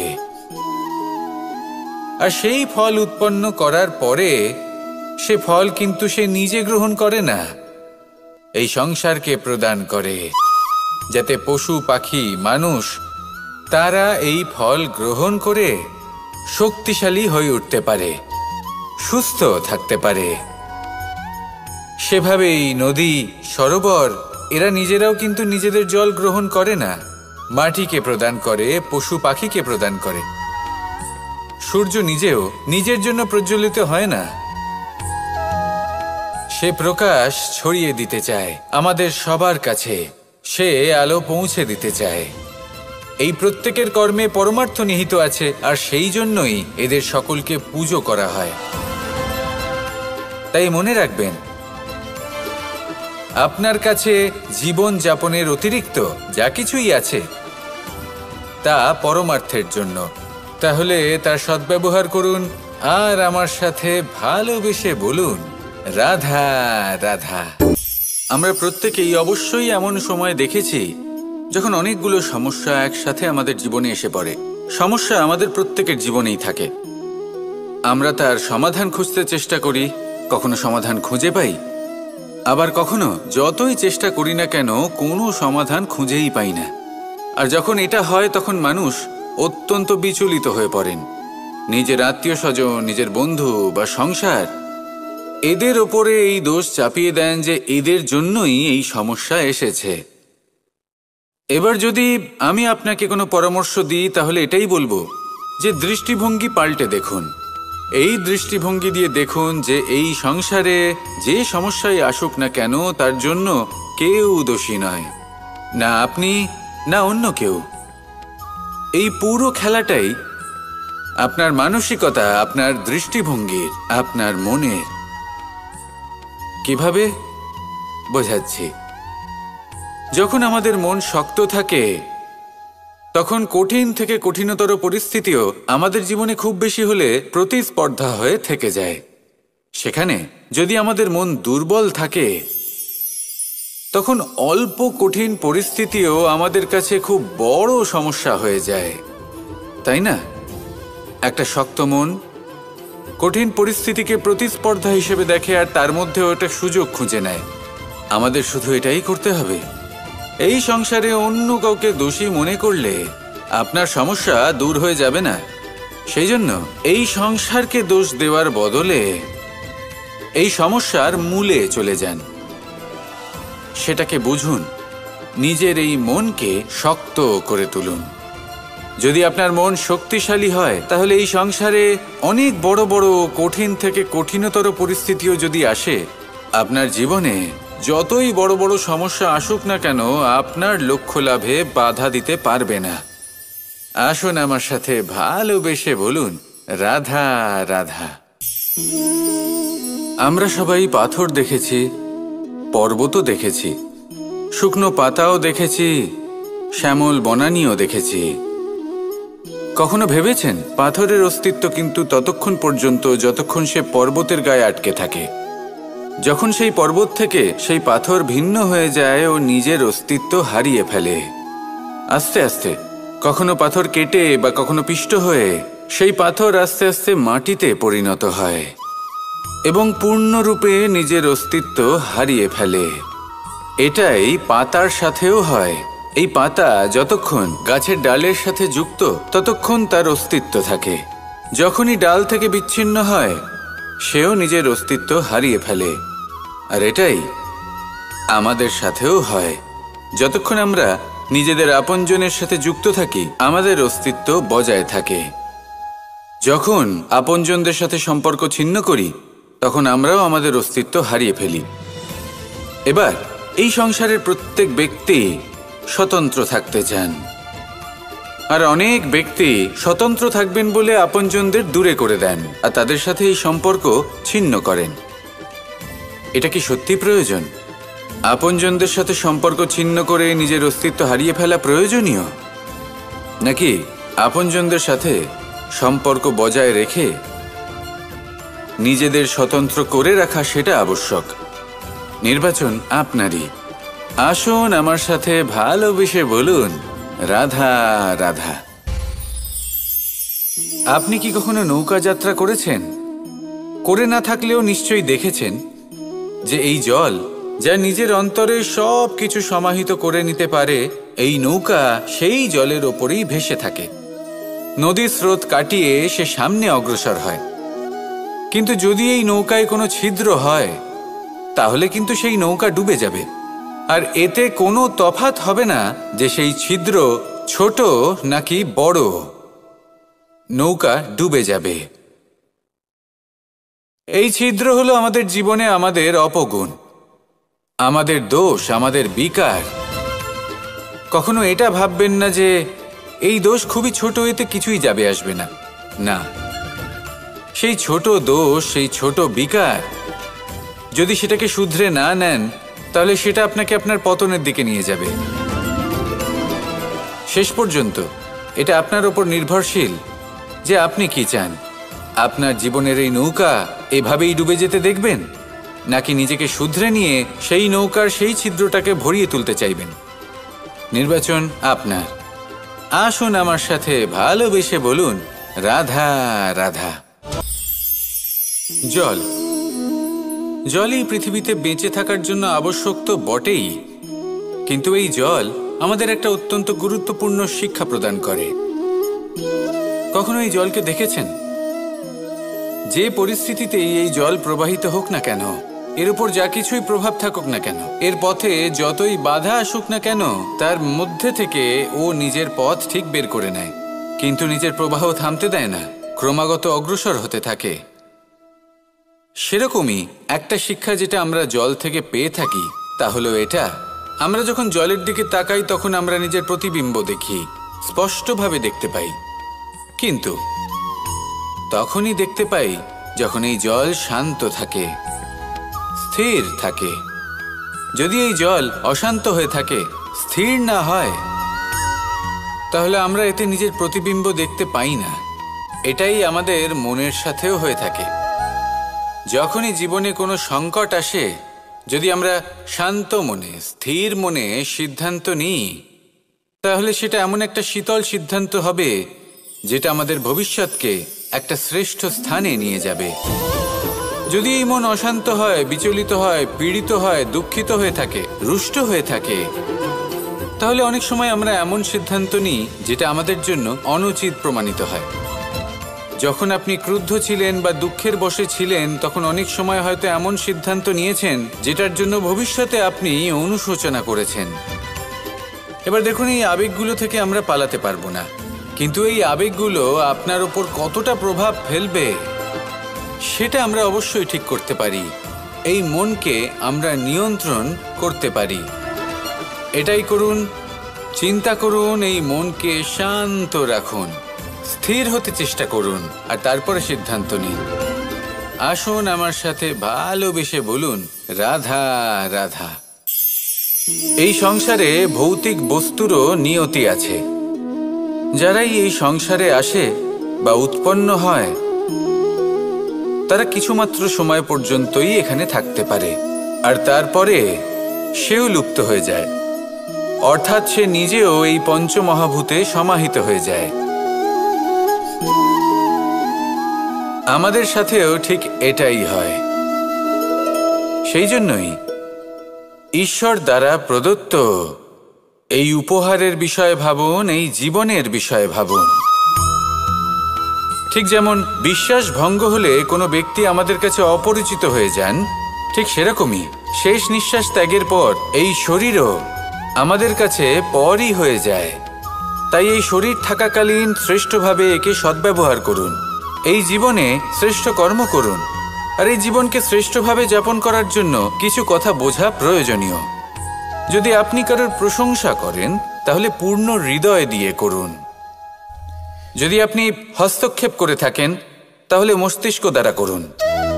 যদি আপনি সমীক্ষা করেন, তাহলে বিবেক দ্বারা করুন। যদি আপনি ধন অর্জন করতে চান, তাহলে নীতি অনুসারে চলুন। যদি জীবনযাপন করতে চান, তাহলে রীতি মেনে করুন। আর যদি ঈশ্বরের ভজন করতে চান, তাহলে ভক্তিভাব নিয়ে করুন। শুধু এই কথা মনে রাখবেন যে আপনার এই জীবন কিন্তু অনিশ্চিত কাল পর্যন্তই আছে। কতক্ষণ আছে সেটা কেউ জানে না। তাই কিছু মুহূর্ত যেটা যাপন করতে আমরা এখানে এসেছি, সেখানে ক্রোধ, অহংকার, ঈর্ষা, এইসব আবেগের কি গুরুত্ব বলুন তো? এগুলো ত্যাগ করুন। মানুষকে ক্ষমা করতে শিখুন, আস্তে আস্তে বিশ্বাস করতে শিখুন। এই সংসারে নিঃস্বার্থভাবে প্রেম করতে শিখুন, আর সবার মধ্যে আনন্দ বিতরণ করুন। তাই এই সব গুণ যদি আপনি আত্মসাৎ করতে পারেন, তাহলে আপনার জীবনে শুধু আনন্দ এবং আনন্দই বিরাজমান হবে। আসুন আমার সাথে ভালোবেসে বলুন, রাধা রাধা, রাধা রাধা, রাধা রাধা। ধর্মরথের 4টি অশ্ব চালানোর জন্য যিনি সারথি হবেন, তার যে 4টি গুণ থাকা প্রয়োজন, সেই সমস্ত গুণ অর্জুনের মধ্যে উপস্থিত রয়েছে। কর্মের শক্তি রয়েছে, ধর্মের প্রতি আসক্তি রয়েছে, জ্ঞানের অভিব্যক্তি রয়েছে এবং সমর্পণের ভক্তি রয়েছে। নিশ্চিত রূপে ধর্মরথে সারথি হবার জন্য অর্জুনই সব থেকে যোগ্য।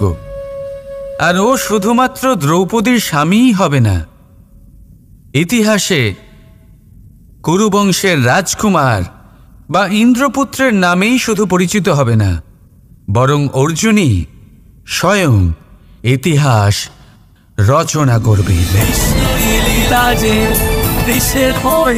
অর্জুনই হবে কৃষ্ণ সারথি। যত্র যোগেশ্বর কৃষ্ণ তত্র পার্থ ধনুর্ধর। তাহলে আসুন আর আমার সাথে ভালোবেসে বলুন, রাধা রাধা।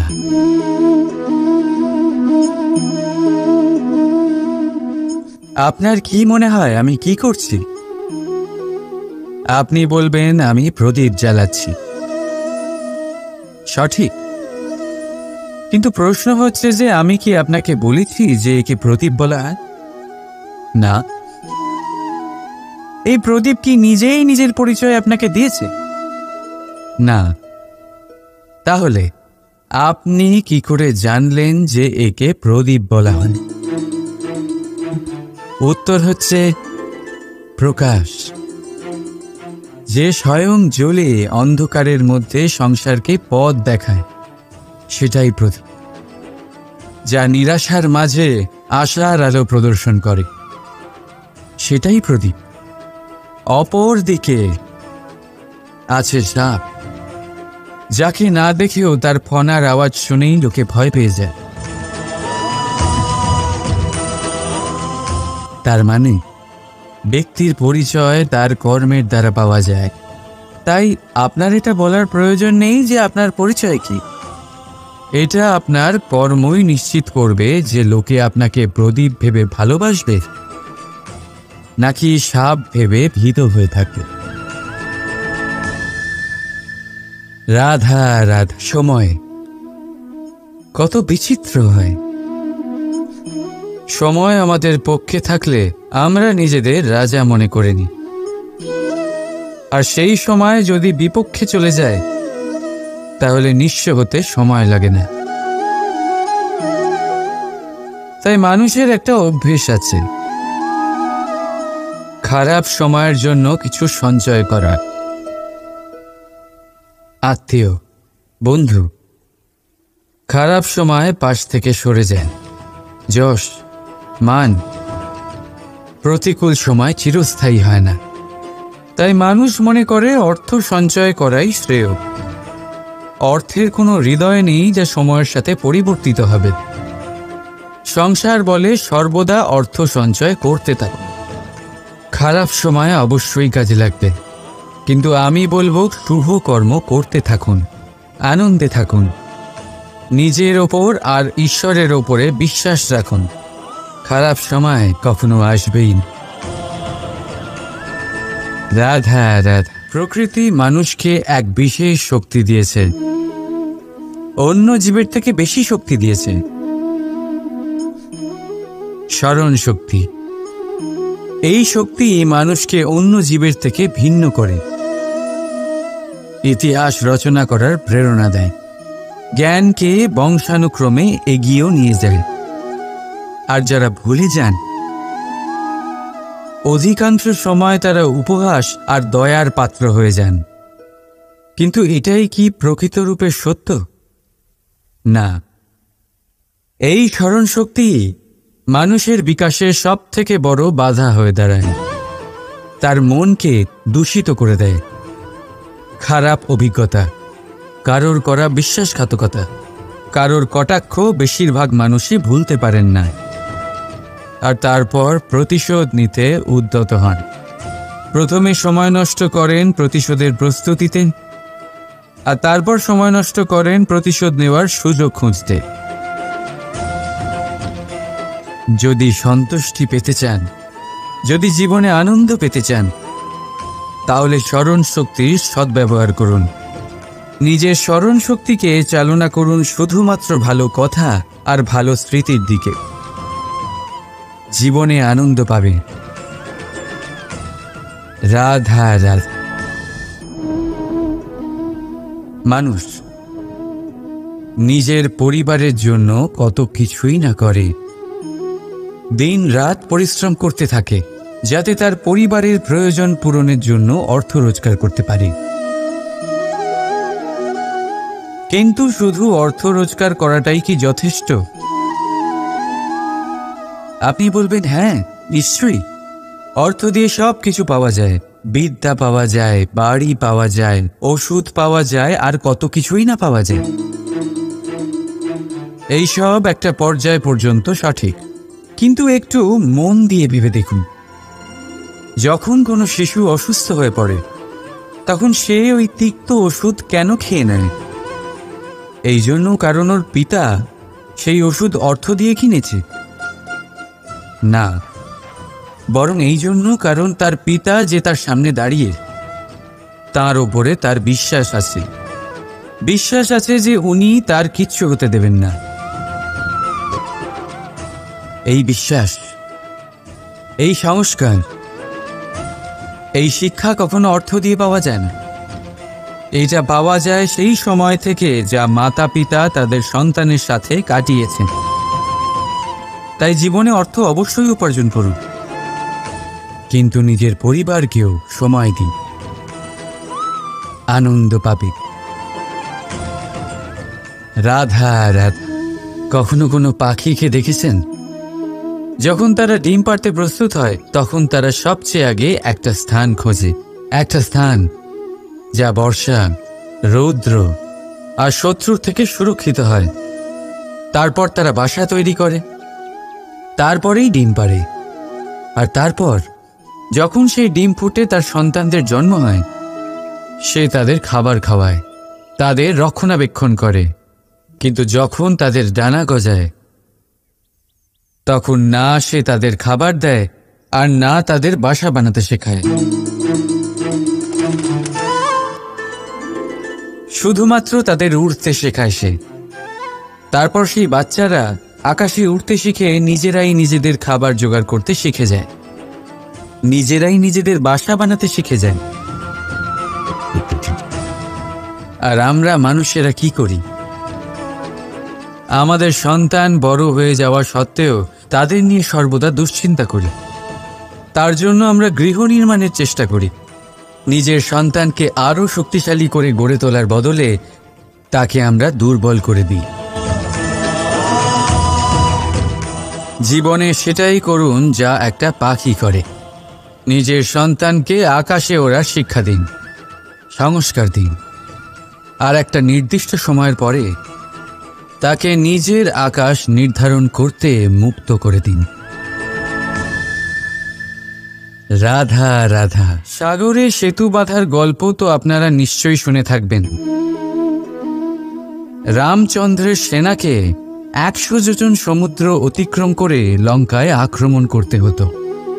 সেতুকার নল আর নীল সেতু বাঁধার উপায় বের করল, কিন্তু প্রশ্ন ছিল সেতু বাঁধা কি করে হবে? সমুদ্র অত্যন্ত গভীর।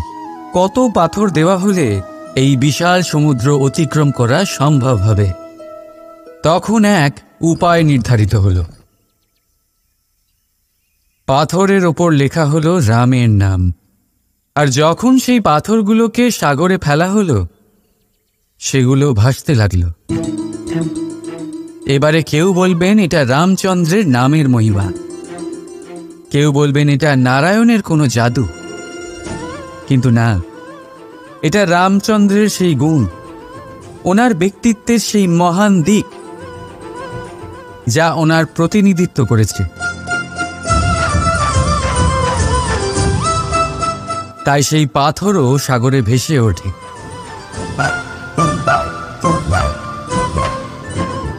ঠিক সেইভাবেই যেখানে আমরা থাকি না, সেখানে আমাদের গুণ আমাদের প্রতিনিধিত্ব করে। আমাদের নামের শক্তি আমরা নিজেরাই তৈরি করি, আমাদের কর্ম দিই, আমাদের গুণ দিই। এবার সিদ্ধান্ত আপনার যে আপনার নামের সাহায্যে কেউ বিপদ থেকে উদ্ধার হবে, নাকি আপনার দুষ্কর্মের ফলে কেউ ডুবে যাবে। ভালো করে ভেবে দেখুন। রাধা রাধা।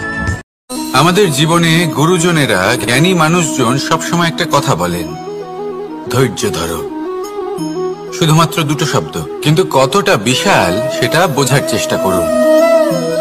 ছোট একটা অস্ত্র হাতে নিন এবং একটা বিশাল পর্বতে নিরন্তর প্রহার করতে থাকুন। ধৈর্য ধরে সেই কাজ করতে থাকুন। এমন একদিন আসবে, এই বিশাল পর্বতে আপনি একটা পথ তৈরি করবেন। কোনো ধনুর্ধর যখন নিজের বিদ্যা অর্জন করেন, তখন তাকেও ধৈর্য ধরতে হয়, তার নিজেকে সময় দিতে হয়, তবেই সে ধনুর্বিদ্যা শিখতে পারে। সেইভাবে আমাদের জীবনেও ধৈর্য ধরার খুব প্রয়োজন। পরিবারে ধৈর্য রাখতে পারলে তাহলে আস্তে আস্তে দেখবেন প্রেম বৃদ্ধি পাচ্ছে। সমাজে যদি ধৈর্য রাখতে পারেন তাহলে আস্তে আস্তে এই সমাজ আপনাকে সম্মান করবে। যদি নিজের জীবনে ধৈর্য রাখতে পারেন তাহলে নিজে থেকেই আত্মবিশ্বাস বাড়বে, নিজের বিকাশ হবে। জীবনে সবই সম্ভব যদি ধৈর্য রাখতে পারেন। হয়তো আস্তে আস্তে হবে, কিন্তু হবে অবশ্যই। শুধু ধৈর্য রাখুন, কারণ ধৈর্যই সবথেকে বড় পুঁজি। আসুন আর আমার সাথে ভালোবেসে বলুন, রাধা রাধা। আমাদের জীবনে যখনই আমরা কোনো বড় দায়িত্বের সম্মুখীন হই তখন আমরা তার থেকে দূরে পালাই, আর এই অজুহাত দিই যে না না, এত বেশি ভার বহন করার যোগ্যতা আমার নেই, আমি করতেই পারবো না। দেখুন, এই সংসারে ভিন্ন ভিন্ন ধরনের গাছ আছে, ছোট গাছ, বড় গাছ, কিন্তু বটগাছের মতো বড় এবং নিবিড় গাছ আর একটাও নেই।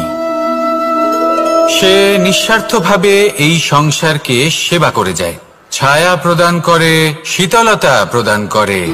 আর যখন এমন সময় আসে যখন তার ওপর বোঝা অত্যন্ত বেড়ে যায়, সে কিন্তু কোনোভাবেই ভেঙে পড়ে না। তখন সে নিজের নিঃস্বার্থ কর্মের ফল লাভ করে, সেই নিঃস্বার্থ কর্ম যা সে করেছে।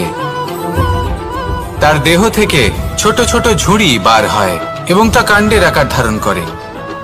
সেই কাণ্ড মাটির কাছে পৌঁছয় এবং তারপর তা বটগাছের সহায়ক হয়ে ওঠে, সে ভেঙে পড়ে যায় না।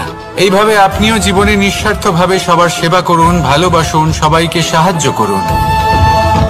যেদিন আপনার ওপর বোঝা অত্যন্ত বেড়ে যাবে, সেদিন এই সব মানুষ আপনাকে সাহায্য করার জন্য আসবেন, আপনার শক্তি হয়ে উঠবেন, আর আপনি বটগাছের মতোই মহান এবং বিশাল হয়ে উঠবেন। আসুন আর আমার সাথে ভালোবেসে বলুন, রাধা রাধা। একটা শব্দ আছে, পরিস্থিতি। অনেক মানুষের মুখে আমরা এই শব্দ শুনি।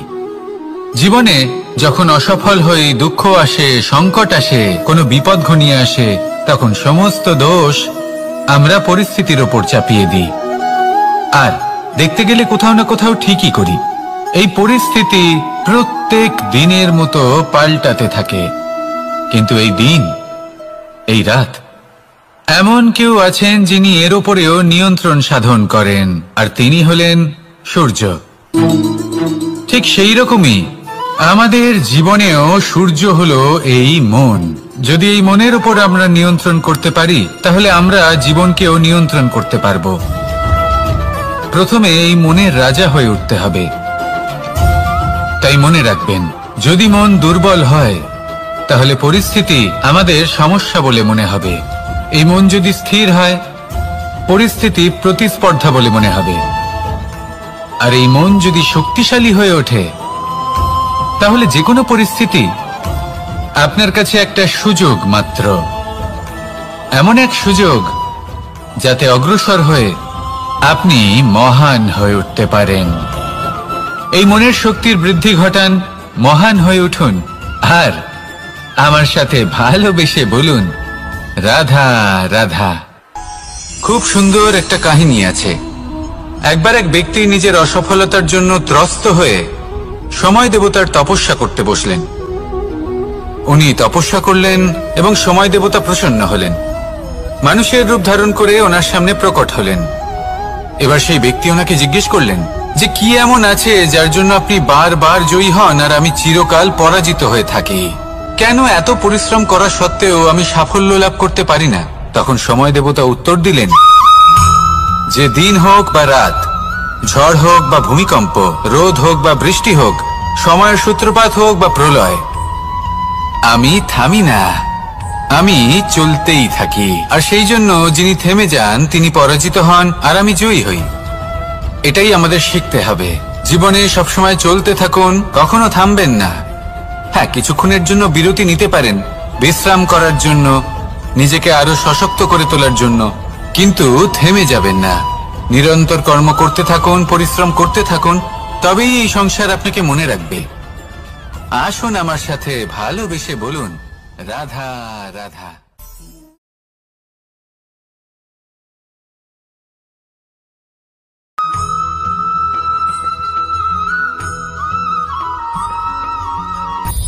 এই সংসারে সব থেকে বেশি কঠিন কাজ কোনটা?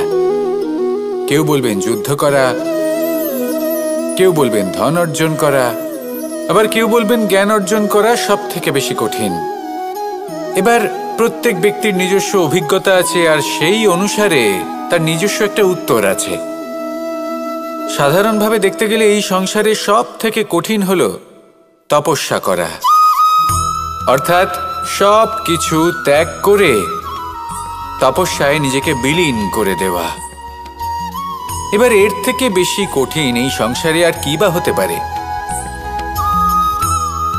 এই সংসারে, এই সমাজে, নিজের পরিবারের মধ্যে থেকেও ধৈর্য ধরে সামনে অগ্রসর হওয়া, এটা হলো সব থেকে কঠিন কাজ।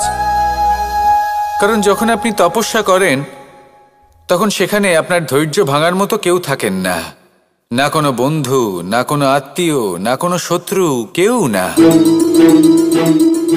কিন্তু যখন আপনি এই সমাজে, এই পরিবারে থাকেন, কোনো না কোনো ব্যক্তি এসে আপনার ধৈর্যের বাঁধ ভেঙে দেওয়ার ক্ষমতা রাখেন। তারা আপনার ধৈর্যের বাঁধ ভেঙে দেয়, আর কখনো কখনো তারা অনিচ্ছাকৃতভাবেই সেটা করে থাকেন। কারণ তাদের মানসিকতা আপনার থেকে আলাদা, তাদের কর্ম আপনার থেকে আলাদা, তাদের দৃষ্টিভঙ্গি আপনার থেকে আলাদা, জীবন যাপন আপনার থেকে আলাদা। সেক্ষেত্রে আপনি ধৈর্যচ্যুত হন, প্রসন্নতা আপনার থেকে ছিনিয়ে নেওয়া হয়। সেই জন্য এই সংসারে, এই পরিবারের থেকেও ধৈর্য ধরে সামনে অগ্রসর হওয়া কোনো পর্বতের শিখরে গিয়ে তপস্যা করার থেকেও অনেক বেশি কঠিন। আর যে ব্যক্তি এই সমাজেই, এই পরিবারে, সেই সকল মানুষের মধ্যে থেকে গিয়েও ধৈর্য ধরে অগ্রসর হতে থাকেন, যারা এই কাজটা শিখে নিতে পারেন, তারাই কিন্তু জীবনে আনন্দ লাভ করতে পারেন। এই ধৈর্যই শেষে আপনার জীবনে প্রসন্নতা বহন করে আনবে। তাই ধৈর্য ধরে জীবনের পথে অগ্রসর হন আর আমার সাথে ভালোবেসে বলুন, রাধা রাধা। এই জীবনে 3টি গুরুত্বপূর্ণ শব্দ আছে যা বোঝা আমাদের কাছে খুব গুরুত্বপূর্ণ, এবং এই 3টি শব্দের নিজস্ব অর্থ আছে। প্রথম হলো সঙ্গবদ্ধতা, অর্থাৎ একসাথে মিলে কাজ করতে হবে, একসাথে মিলে পরিশ্রম করতে হবে, সামনে এগোতে হবে। এরকম করতে পারলে আপনার শক্তি বৃদ্ধি পাবে, আপনার ক্ষমতা বৃদ্ধি পাবে, আপনি এগোতে পারবেন এবং অনেক দূরে যেতে পারবেন। দ্বিতীয় হলো আত্মবিশ্বাস। হেরে যাওয়া বস্তুও আবার জিতে নিতে পারবেন। যদি আপনার নিজের আত্মবিশ্বাস থাকে তাহলে আপনি কখনো পরাজিত হবেন না। এবং তৃতীয় হলো অহংকার। জয়লাভ করার পরেও কিন্তু এটা আপনাকে পরাজিত করতে পারে। সেই জন্য জীবনে সঙ্গবদ্ধ হন, আত্মবিশ্বাস রাখুন, কিন্তু কখনোই অহংকার করবেন না। এই অহংকার আপনার থেকে সব কিছু কেড়ে নিতে পারে। এই অহংকারের জন্যই মথুরাপতি কংস নিজের পতনের দিকে অগ্রসর হয়েছিলেন। এই অহংকারকে ত্যাগ করুন আর আমার সাথে ভালোবেসে বলুন, রাধা রাধা। আমরা যখনই কোনো গাছের চারা রোপণ করি তখন সবার আগে পরীক্ষা করে দেখি যে যেখানে আমরা চারা রোপণ করতে চলেছি সেখানকার মাটি আদৌ উর্বর কিনা, সেই মাটি সেই চারাকে বাড়তে সাহায্য করবে কিনা। যখন একটা চারা রোপণের আগে আমরা এত কিছু ভাবতে পারি, তাহলে কাউকে বিশ্বাস করার আগে আমরা কেন ভাবি না?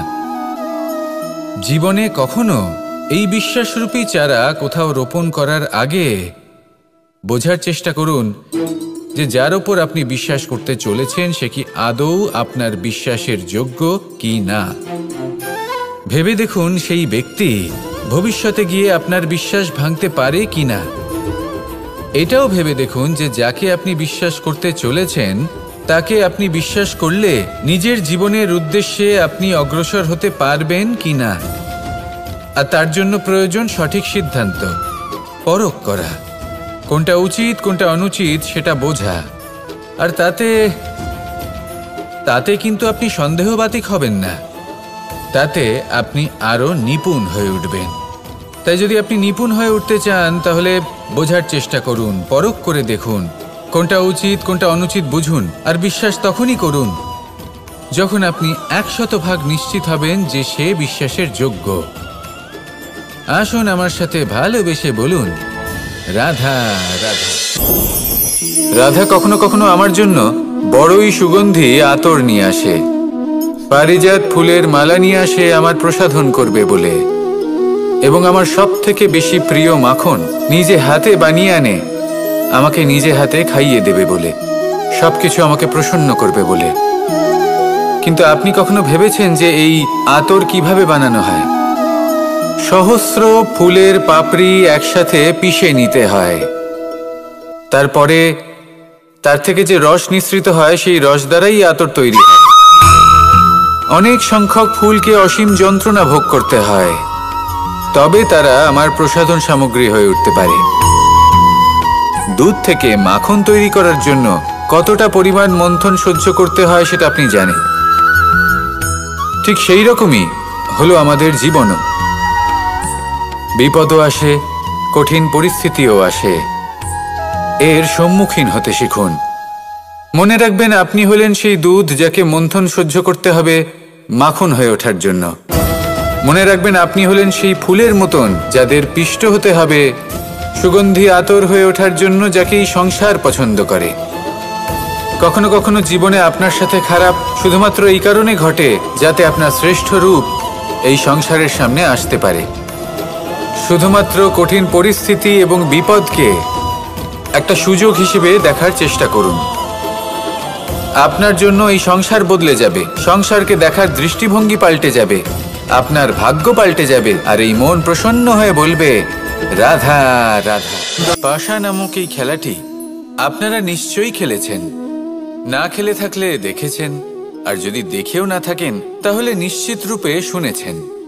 মহাভারতের এই মহাযুদ্ধ কোথাও না কোথাও এই পাশা নামক খেলার কারণে হয়েছিল। পাশার এই বিচিত্র খেলা, দান, এইসবের কারণে কেউ নিজের মাথায় রাজ মুকুট পরিধান করেছিলেন, আবার সেখানে পরাজিত হওয়ার জন্য কাউকে বনবাসও ভোগ করতে হয়েছিল।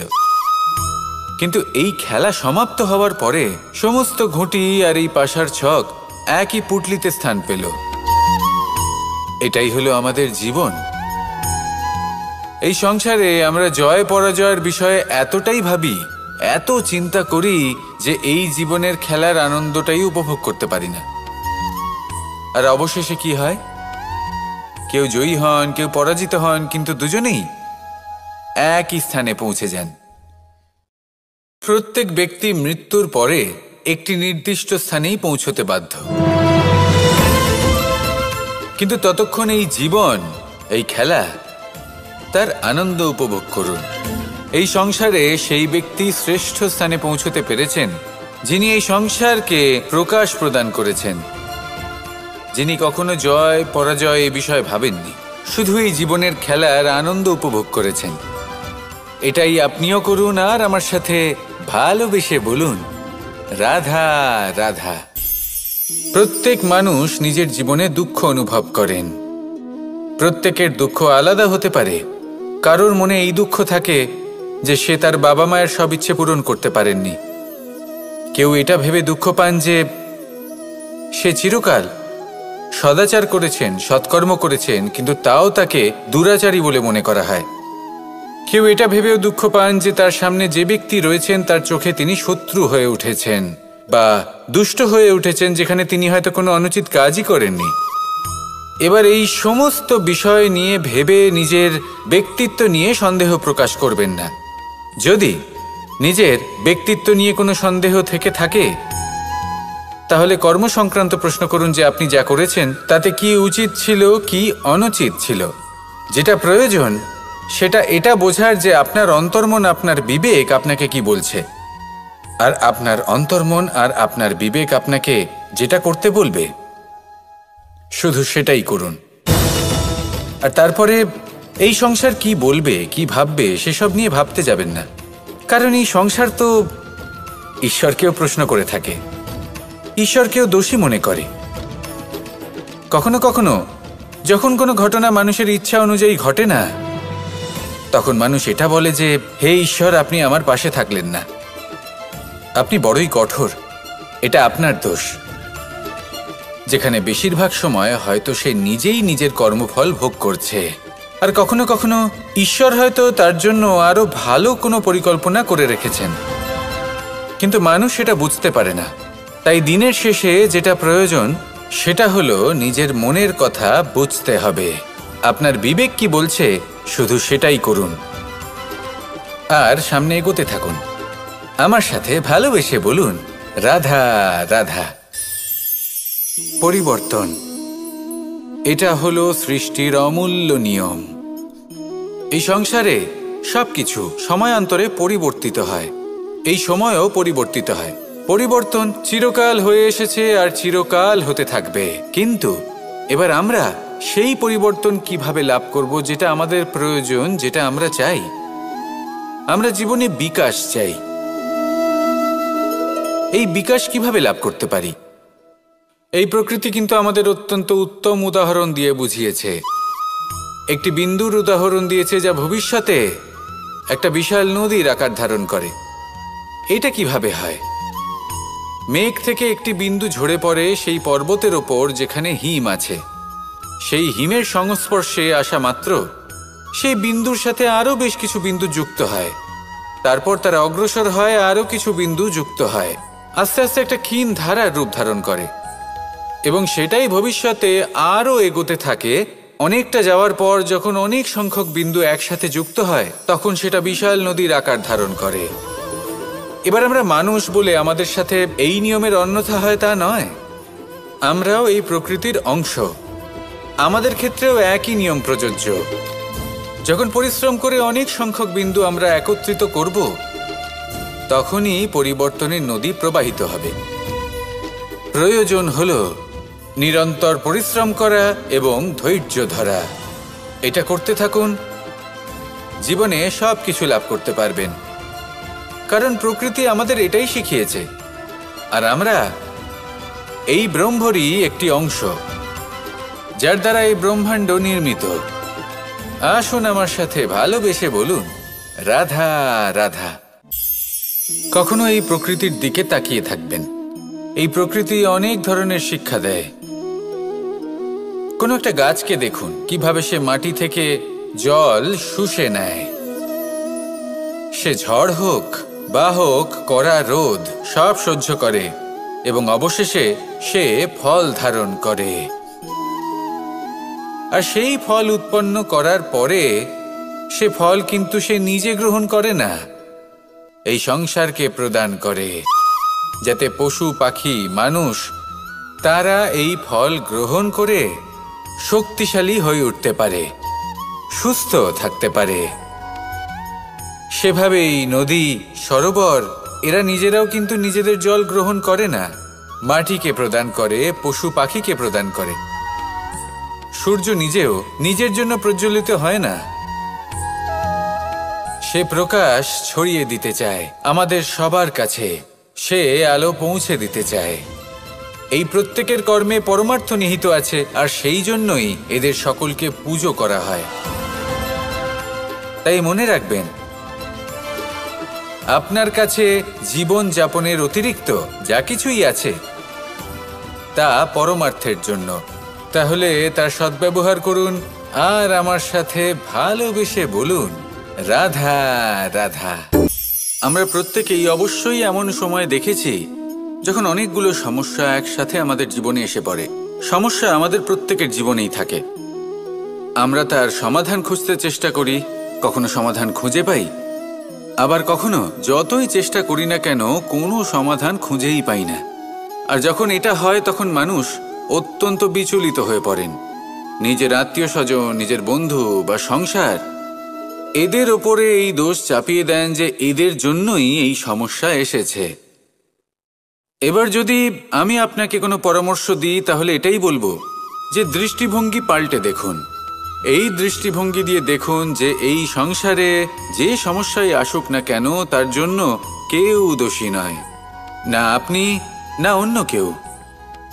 এই পুরো খেলাটাই আপনার মানসিকতা, আপনার দৃষ্টিভঙ্গির, আপনার মনের। কিভাবে বোঝাচ্ছি? যখন আমাদের মন শক্ত থাকে তখন কঠিন থেকে কঠিনতর পরিস্থিতিও আমাদের জীবনে খুব বেশি হলে প্রতিস্পর্ধা হয়ে থেকে যায়। সেখানে যদি আমাদের মন দুর্বল থাকে তখন অল্প কঠিন পরিস্থিতিও আমাদের কাছে খুব বড় সমস্যা হয়ে যায়, তাই না? একটা শক্ত মন কঠিন পরিস্থিতিকে প্রতিস্পর্ধা হিসেবে দেখে আর তার মধ্যে ওটা সুযোগ খুঁজে নেয়। আমাদের শুধু এটাই করতে হবে। এই সংসারে অন্য কাউকে দোষী মনে করলে আপনার সমস্যা দূর হয়ে যাবে না। সেই জন্য এই সংসারকে দোষ দেওয়ার বদলে এই সমস্যার মূলে চলে যান, সেটাকে বুঝুন, নিজের এই মনকে শক্ত করে তুলুন। যদি আপনার মন শক্তিশালী হয় তাহলে এই সংসারে অনেক বড় বড় কঠিন থেকে কঠিনতর পরিস্থিতিও যদি আসে, আপনার জীবনে যতই বড় বড় সমস্যা আসুক না কেন আপনার লক্ষ্য লাভে বাধা দিতে পারবে না। আসুন আমার সাথে ভালোবেসে বলুন, রাধা রাধা। আমরা সবাই পাথর দেখেছি, পর্বতও দেখেছি, শুকনো পাতাও দেখেছি, শ্যামল বনানীও দেখেছি। কখনো ভেবেছেন পাথরের অস্তিত্ব কিন্তু ততক্ষণ পর্যন্ত যতক্ষণ সে পর্বতের গায়ে আটকে থাকে। যখন সেই পর্বত থেকে সেই পাথর ভিন্ন হয়ে যায় ও নিজের অস্তিত্ব হারিয়ে ফেলে।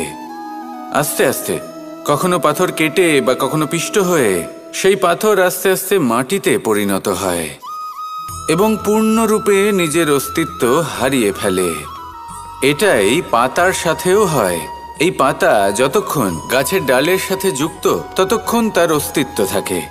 যখনই ডাল থেকে বিচ্ছিন্ন হয় সেও নিজের অস্তিত্ব হারিয়ে ফেলে। আর এটাই আমাদের সাথেও হয়। যতক্ষণ আমরা নিজেদের আপনজনের সাথে যুক্ত থাকি আমাদের অস্তিত্ব বজায় থাকে। যখন আপনজনদের সাথে সম্পর্ক ছিন্ন করি তখন আমরাও আমাদের অস্তিত্ব হারিয়ে ফেলি।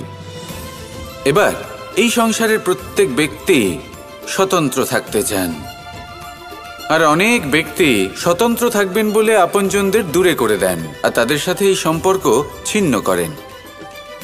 এটা কি সত্যি প্রয়োজন? আপনজনদের সাথে সম্পর্ক ছিন্ন করে নিজের অস্তিত্ব হারিয়ে ফেলা প্রয়োজনীয়, নাকি আপনজনদের সাথে সম্পর্ক বজায় রেখে নিজেদের স্বতন্ত্র করে রাখা সেটা আবশ্যক? নির্বাচন আপনারই। আসুন আমার সাথে ভালোবেসে বলুন, রাধা রাধা। আপনি কি কখনো নৌকা যাত্রা করেছেন? করে না থাকলেও নিশ্চয়ই দেখেছেন যে এই জল যা নিজের অন্তরে সব কিছু সমাহিত করে নিতে পারে, এই নৌকা সেই জলের ওপরেই ভেসে থাকে। নদীর স্রোত কাটিয়ে সে সামনে অগ্রসর হয়। কিন্তু যদি এই নৌকায় কোনো ছিদ্র হয় তাহলে কিন্তু সেই নৌকা ডুবে যাবে। আর এতে কোনো তফাৎ হবে না যে সেই ছিদ্র ছোট নাকি বড়, নৌকা ডুবে যাবে। এই ছিদ্র হলো আমাদের জীবনে আমাদের অপগুণ, আমাদের দোষ, আমাদের বিকার। কখনো এটা ভাববেন না যে এই দোষ খুবই ছোট, এতে কিছুই যাবে আসবে না। না, সেই ছোট দোষ, সেই ছোট বিকার যদি সেটাকে শুধরে না নেন তাহলে সেটা আপনাকে আপনার পতনের দিকে নিয়ে যাবে। শেষ পর্যন্ত এটা আপনার ওপর নির্ভরশীল যে আপনি কি চান। আপনার জীবনের এই নৌকা এভাবেই ডুবে যেতে দেখবেন, নাকি নিজেকে শুধরে নিয়ে সেই নৌকার সেই ছিদ্রটাকে ভরিয়ে তুলতে চাইবেন? নির্বাচন আপনার। আসুন আমার সাথে ভালোবেসে বলুন, রাধা রাধা। জল, জলই পৃথিবীতে বেঁচে থাকার জন্য আবশ্যক তো বটেই, কিন্তু এই জল আমাদের একটা অত্যন্ত গুরুত্বপূর্ণ শিক্ষা প্রদান করে। কখনো এই জলকে দেখেছেন? যে পরিস্থিতিতেই এই জল প্রবাহিত হোক না কেন, এর উপর যা কিছুই প্রভাব থাকুক না কেন, এর পথে যতই বাধা আসুক না কেন, তার মধ্যে থেকে ও নিজের পথ ঠিক বের করে নেয়, কিন্তু নিজের প্রবাহ থামতে দেয় না, ক্রমাগত অগ্রসর হতে থাকে। সেরকমই একটা শিক্ষা যেটা আমরা জল থেকে পেয়ে থাকি তা হলো এটা, আমরা যখন জলের দিকে তাকাই তখন আমরা নিজের প্রতিবিম্ব দেখি, স্পষ্টভাবে দেখতে পাই। কিন্তু তখনই দেখতে পাই যখন এই জল শান্ত থাকে, স্থির থাকে। যদি এই জল অশান্ত হয়ে থাকে, স্থির না হয়, তাহলে আমরা এতে নিজের প্রতিবিম্ব দেখতে পাই না। এটাই আমাদের মনের সাথেও হয়ে থাকে। যখনই জীবনে কোনো সংকট আসে, যদি আমরা শান্ত মনে, স্থির মনে সিদ্ধান্ত নিই, তাহলে সেটা এমন একটা শীতল সিদ্ধান্ত হবে যেটা আমাদের ভবিষ্যৎকে একটা শ্রেষ্ঠ স্থানে নিয়ে যাবে। যদি এই মন অশান্ত হয়, বিচলিত হয়, পীড়িত হয়, দুঃখিত হয়ে থাকে, রুষ্ট হয়ে থাকে, তাহলে অনেক সময় আমরা এমন সিদ্ধান্ত নিই যেটা আমাদের জন্য অনুচিত প্রমাণিত হয়। যখন আপনি ক্রুদ্ধ ছিলেন বা দুঃখের বশে ছিলেন, তখন অনেক সময় হয়তো এমন সিদ্ধান্ত নিয়েছেন যেটার জন্য ভবিষ্যতে আপনি অনুশোচনা করেছেন। এবার দেখুন, এই আবেগগুলো থেকে আমরা পালাতে পারবো না, কিন্তু এই আবেগগুলো আপনার উপর কতটা প্রভাব ফেলবে সেটা আমরা অবশ্যই ঠিক করতে পারি। এই মনকে আমরা নিয়ন্ত্রণ করতে পারি। এটাই করুন, চিন্তা করুন, এই মনকে শান্ত রাখুন, স্থির হতে চেষ্টা করুন, আর তারপরে সিদ্ধান্ত নিন। আসুন আমার সাথে ভালোবেসে বলুন, রাধা রাধা। এই সংসারে ভৌতিক বস্তুরও নিয়তি আছে। যারাই এই সংসারে আসে বা উৎপন্ন হয়, তারা কিছুমাত্র সময় পর্যন্তই এখানে থাকতে পারে, আর তারপরে সেও লুপ্ত হয়ে যায়, অর্থাৎ সে নিজেও এই পঞ্চমহাভূতে সমাহিত হয়ে যায়। আমাদের সাথেও ঠিক এটাই হয়। সেই জন্যই ঈশ্বর দ্বারা প্রদত্ত এই উপহারের বিষয়ে ভাবুন, এই জীবনের বিষয়ে ভাবুন। ঠিক যেমন বিশ্বাস ভঙ্গ হলে কোনো ব্যক্তি আমাদের কাছে অপরিচিত হয়ে যান, ঠিক সেরকমই শেষ নিঃশ্বাস ত্যাগের পর এই শরীরও আমাদের কাছে পরই হয়ে যায়। তাই এই শরীর থাকাকালীন শ্রেষ্ঠভাবে একে সদ্ব্যবহার করুন, এই জীবনে শ্রেষ্ঠ কর্ম করুন, আর এই জীবনকে শ্রেষ্ঠভাবে যাপন করার জন্য কিছু কথা বোঝা প্রয়োজনীয়। যদি আপনি কারোর প্রশংসা করেন, তাহলে পূর্ণ হৃদয় দিয়ে করুন। যদি আপনি হস্তক্ষেপ করে থাকেন, তাহলে মস্তিষ্ক দ্বারা করুন। যদি আপনি সমীক্ষা করেন, তাহলে বিবেক দ্বারা করুন। যদি আপনি ধন অর্জন করতে চান, তাহলে নীতি অনুসারে চলুন। যদি জীবনযাপন করতে চান, তাহলে রীতি মেনে করুন। আর যদি ঈশ্বরের ভজন করতে চান, তাহলে ভক্তিভাব নিয়ে করুন। শুধু এই কথা মনে রাখবেন যে আপনার এই জীবন কিন্তু অনিশ্চিত কাল পর্যন্তই আছে। কতক্ষণ আছে সেটা কেউ জানে না। তাই কিছু মুহূর্ত যেটা যাপন করতে আমরা এখানে এসেছি, সেখানে ক্রোধ, অহংকার, ঈর্ষা, এইসব আবেগের কি গুরুত্ব বলুন তো? এগুলো ত্যাগ করুন।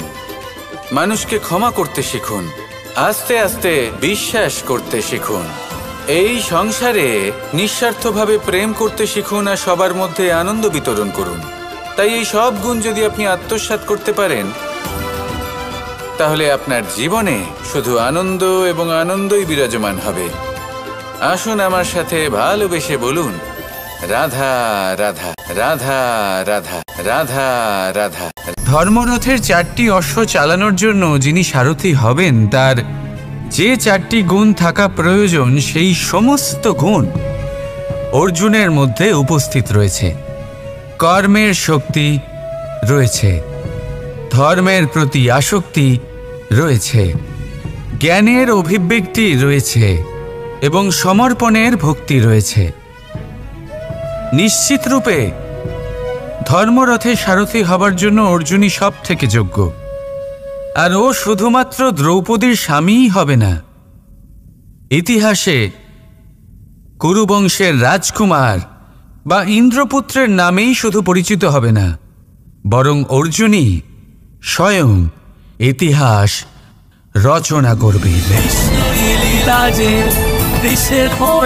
অর্জুনই হবে কৃষ্ণ সারথি, যত্র যোগেশ্বর কৃষ্ণ তত্র পার্থ ধনুর্ধর। তাহলে আসুন আর আমার সাথে ভালোবেসে বলুন, রাধা রাধা।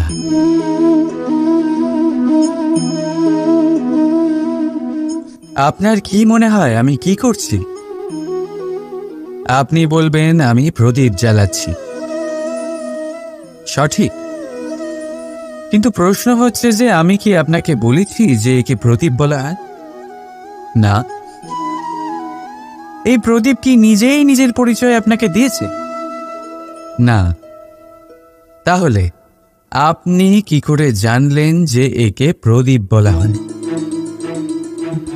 উত্তর হচ্ছে প্রকাশ, যে স্বয়ং জ্বলে অন্ধকারের মধ্যে সংসারকে পথ দেখায়, সেটাই প্রদীপ।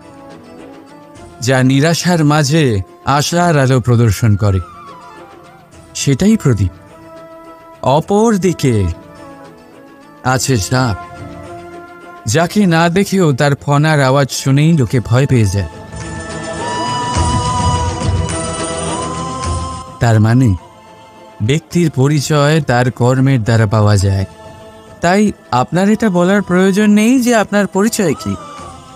এটা আপনার কর্মই নিশ্চিত করবে যে লোকে আপনাকে প্রদীপ ভেবে ভালোবাসবে নাকি সাপ ভেবে ভীত হয়ে থাকবে।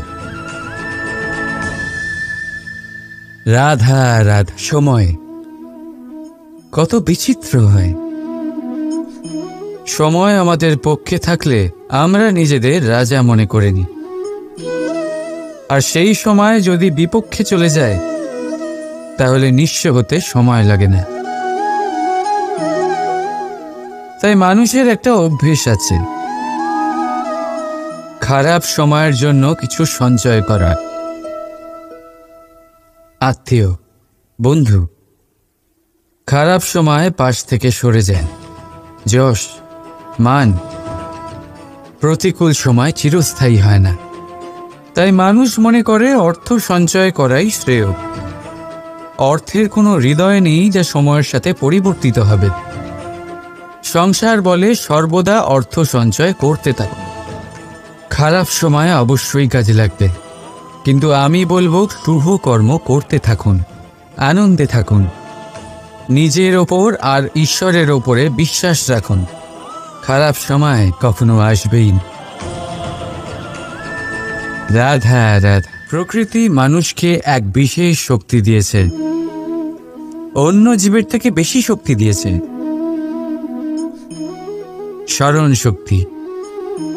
এই শক্তি মানুষকে অন্য জীবের থেকে ভিন্ন করে, ইতিহাস রচনা করার প্রেরণা দেয়, জ্ঞানকে বংশানুক্রমে এগিয়েও নিয়ে যায়। আর যারা ভুলে যান, অধিকাংশ সময় তারা উপহাস আর দয়ার পাত্র হয়ে যান। কিন্তু এটাই কি প্রকৃত রূপে সত্য? না। এই স্মরণ শক্তি মানুষের বিকাশের সব থেকে বড় বাধা হয়ে দাঁড়ায়। তার মনকে দূষিত করে দেয়।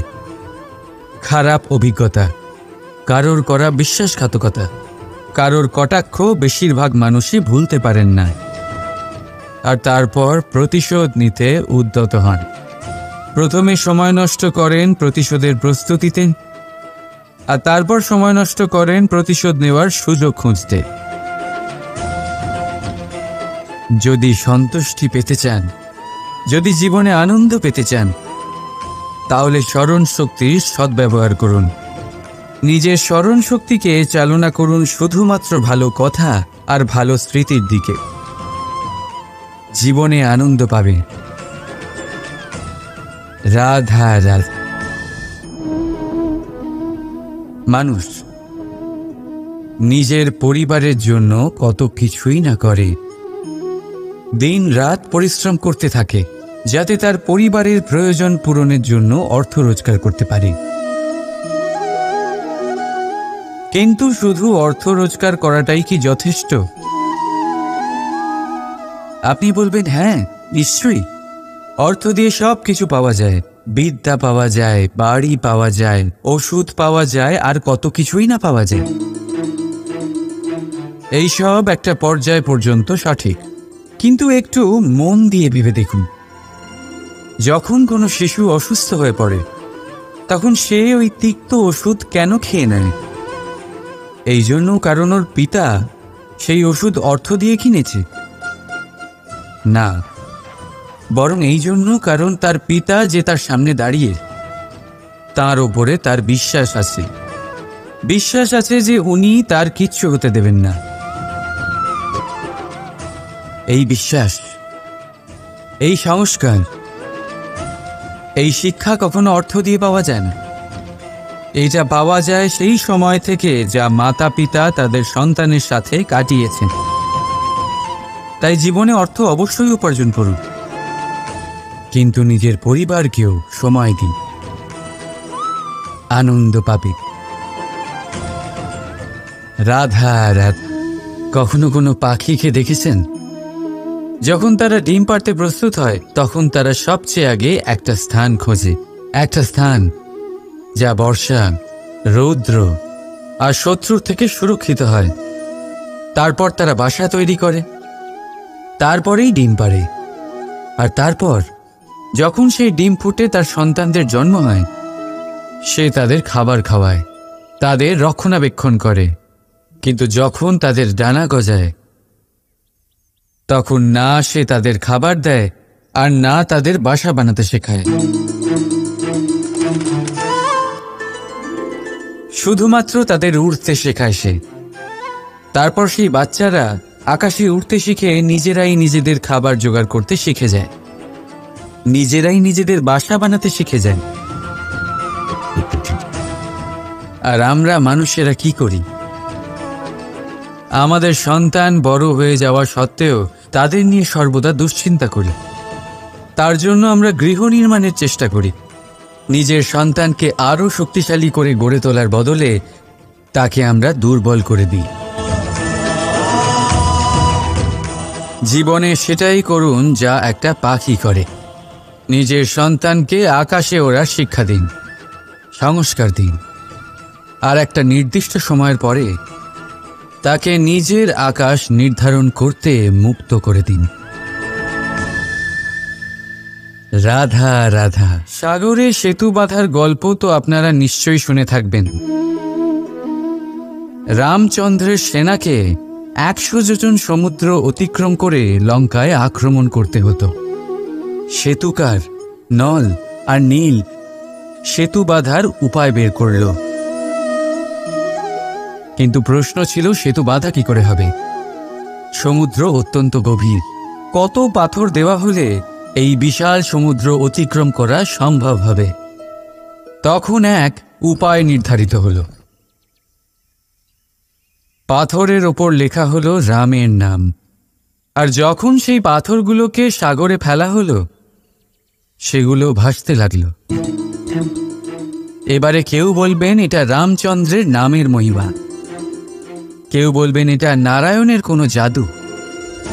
কিন্তু না, এটা রামচন্দ্রের সেই গুণ, ওনার ব্যক্তিত্বের সেই মহান দিক যা ওনার প্রতিনিধিত্ব করেছে।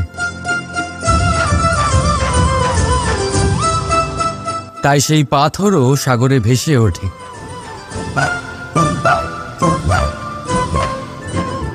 ঠিক সেইভাবেই যেখানে আমরা থাকি না, সেখানে আমাদের গুণ আমাদের প্রতিনিধিত্ব করে।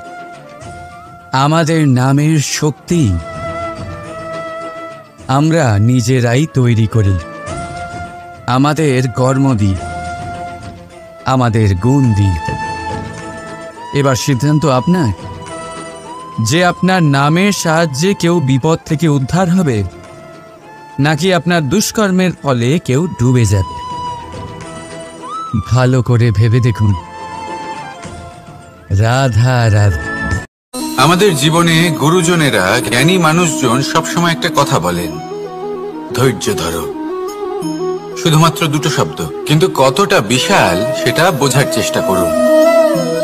ছোট একটা অস্ত্র হাতে নিন এবং একটা বিশাল পর্বতে নিরন্তর প্রহার করতে থাকুন। ধৈর্য ধরে সেই কাজ করতে থাকুন। এমন একদিন আসবে, এই বিশাল পর্বতে আপনি একটা পথ তৈরি করবেন। কোনো ধনুর্ধর যখন নিজের বিদ্যা অর্জন করেন, তখন তাকেও ধৈর্য ধরতে হয়, তার নিজেকে সময় দিতে হয়, তবেই সে ধনুর্বিদ্যা শিখতে পারে। সেইভাবে আমাদের জীবনেও ধৈর্য ধরার খুব প্রয়োজন। পরিবারে ধৈর্য রাখতে পারলে তাহলে আস্তে আস্তে দেখবেন প্রেম বৃদ্ধি পাচ্ছে। সমাজে যদি ধৈর্য রাখতে পারেন, তাহলে আস্তে আস্তে এই সমাজ আপনাকে সম্মান করবে। যদি নিজের জীবনে ধৈর্য রাখতে পারেন, তাহলে নিজে থেকেই আত্মবিশ্বাস বাড়বে, নিজের বিকাশ হবে। জীবনে সবই সম্ভব যদি ধৈর্য রাখতে পারেন। হয়তো আস্তে আস্তে হবে, কিন্তু হবে অবশ্যই। শুধু ধৈর্য রাখুন, কারণ ধৈর্যই সবথেকে বড় পুঁজি। আসুন আর আমার সাথে ভালোবেসে বলুন, রাধা রাধা। আমাদের জীবনে যখনই আমরা কোনো বড় দায়িত্বের সম্মুখীন হই, তখন আমরা তার থেকে দূরে পালাই, আর এই অজুহাত দিই যে না না,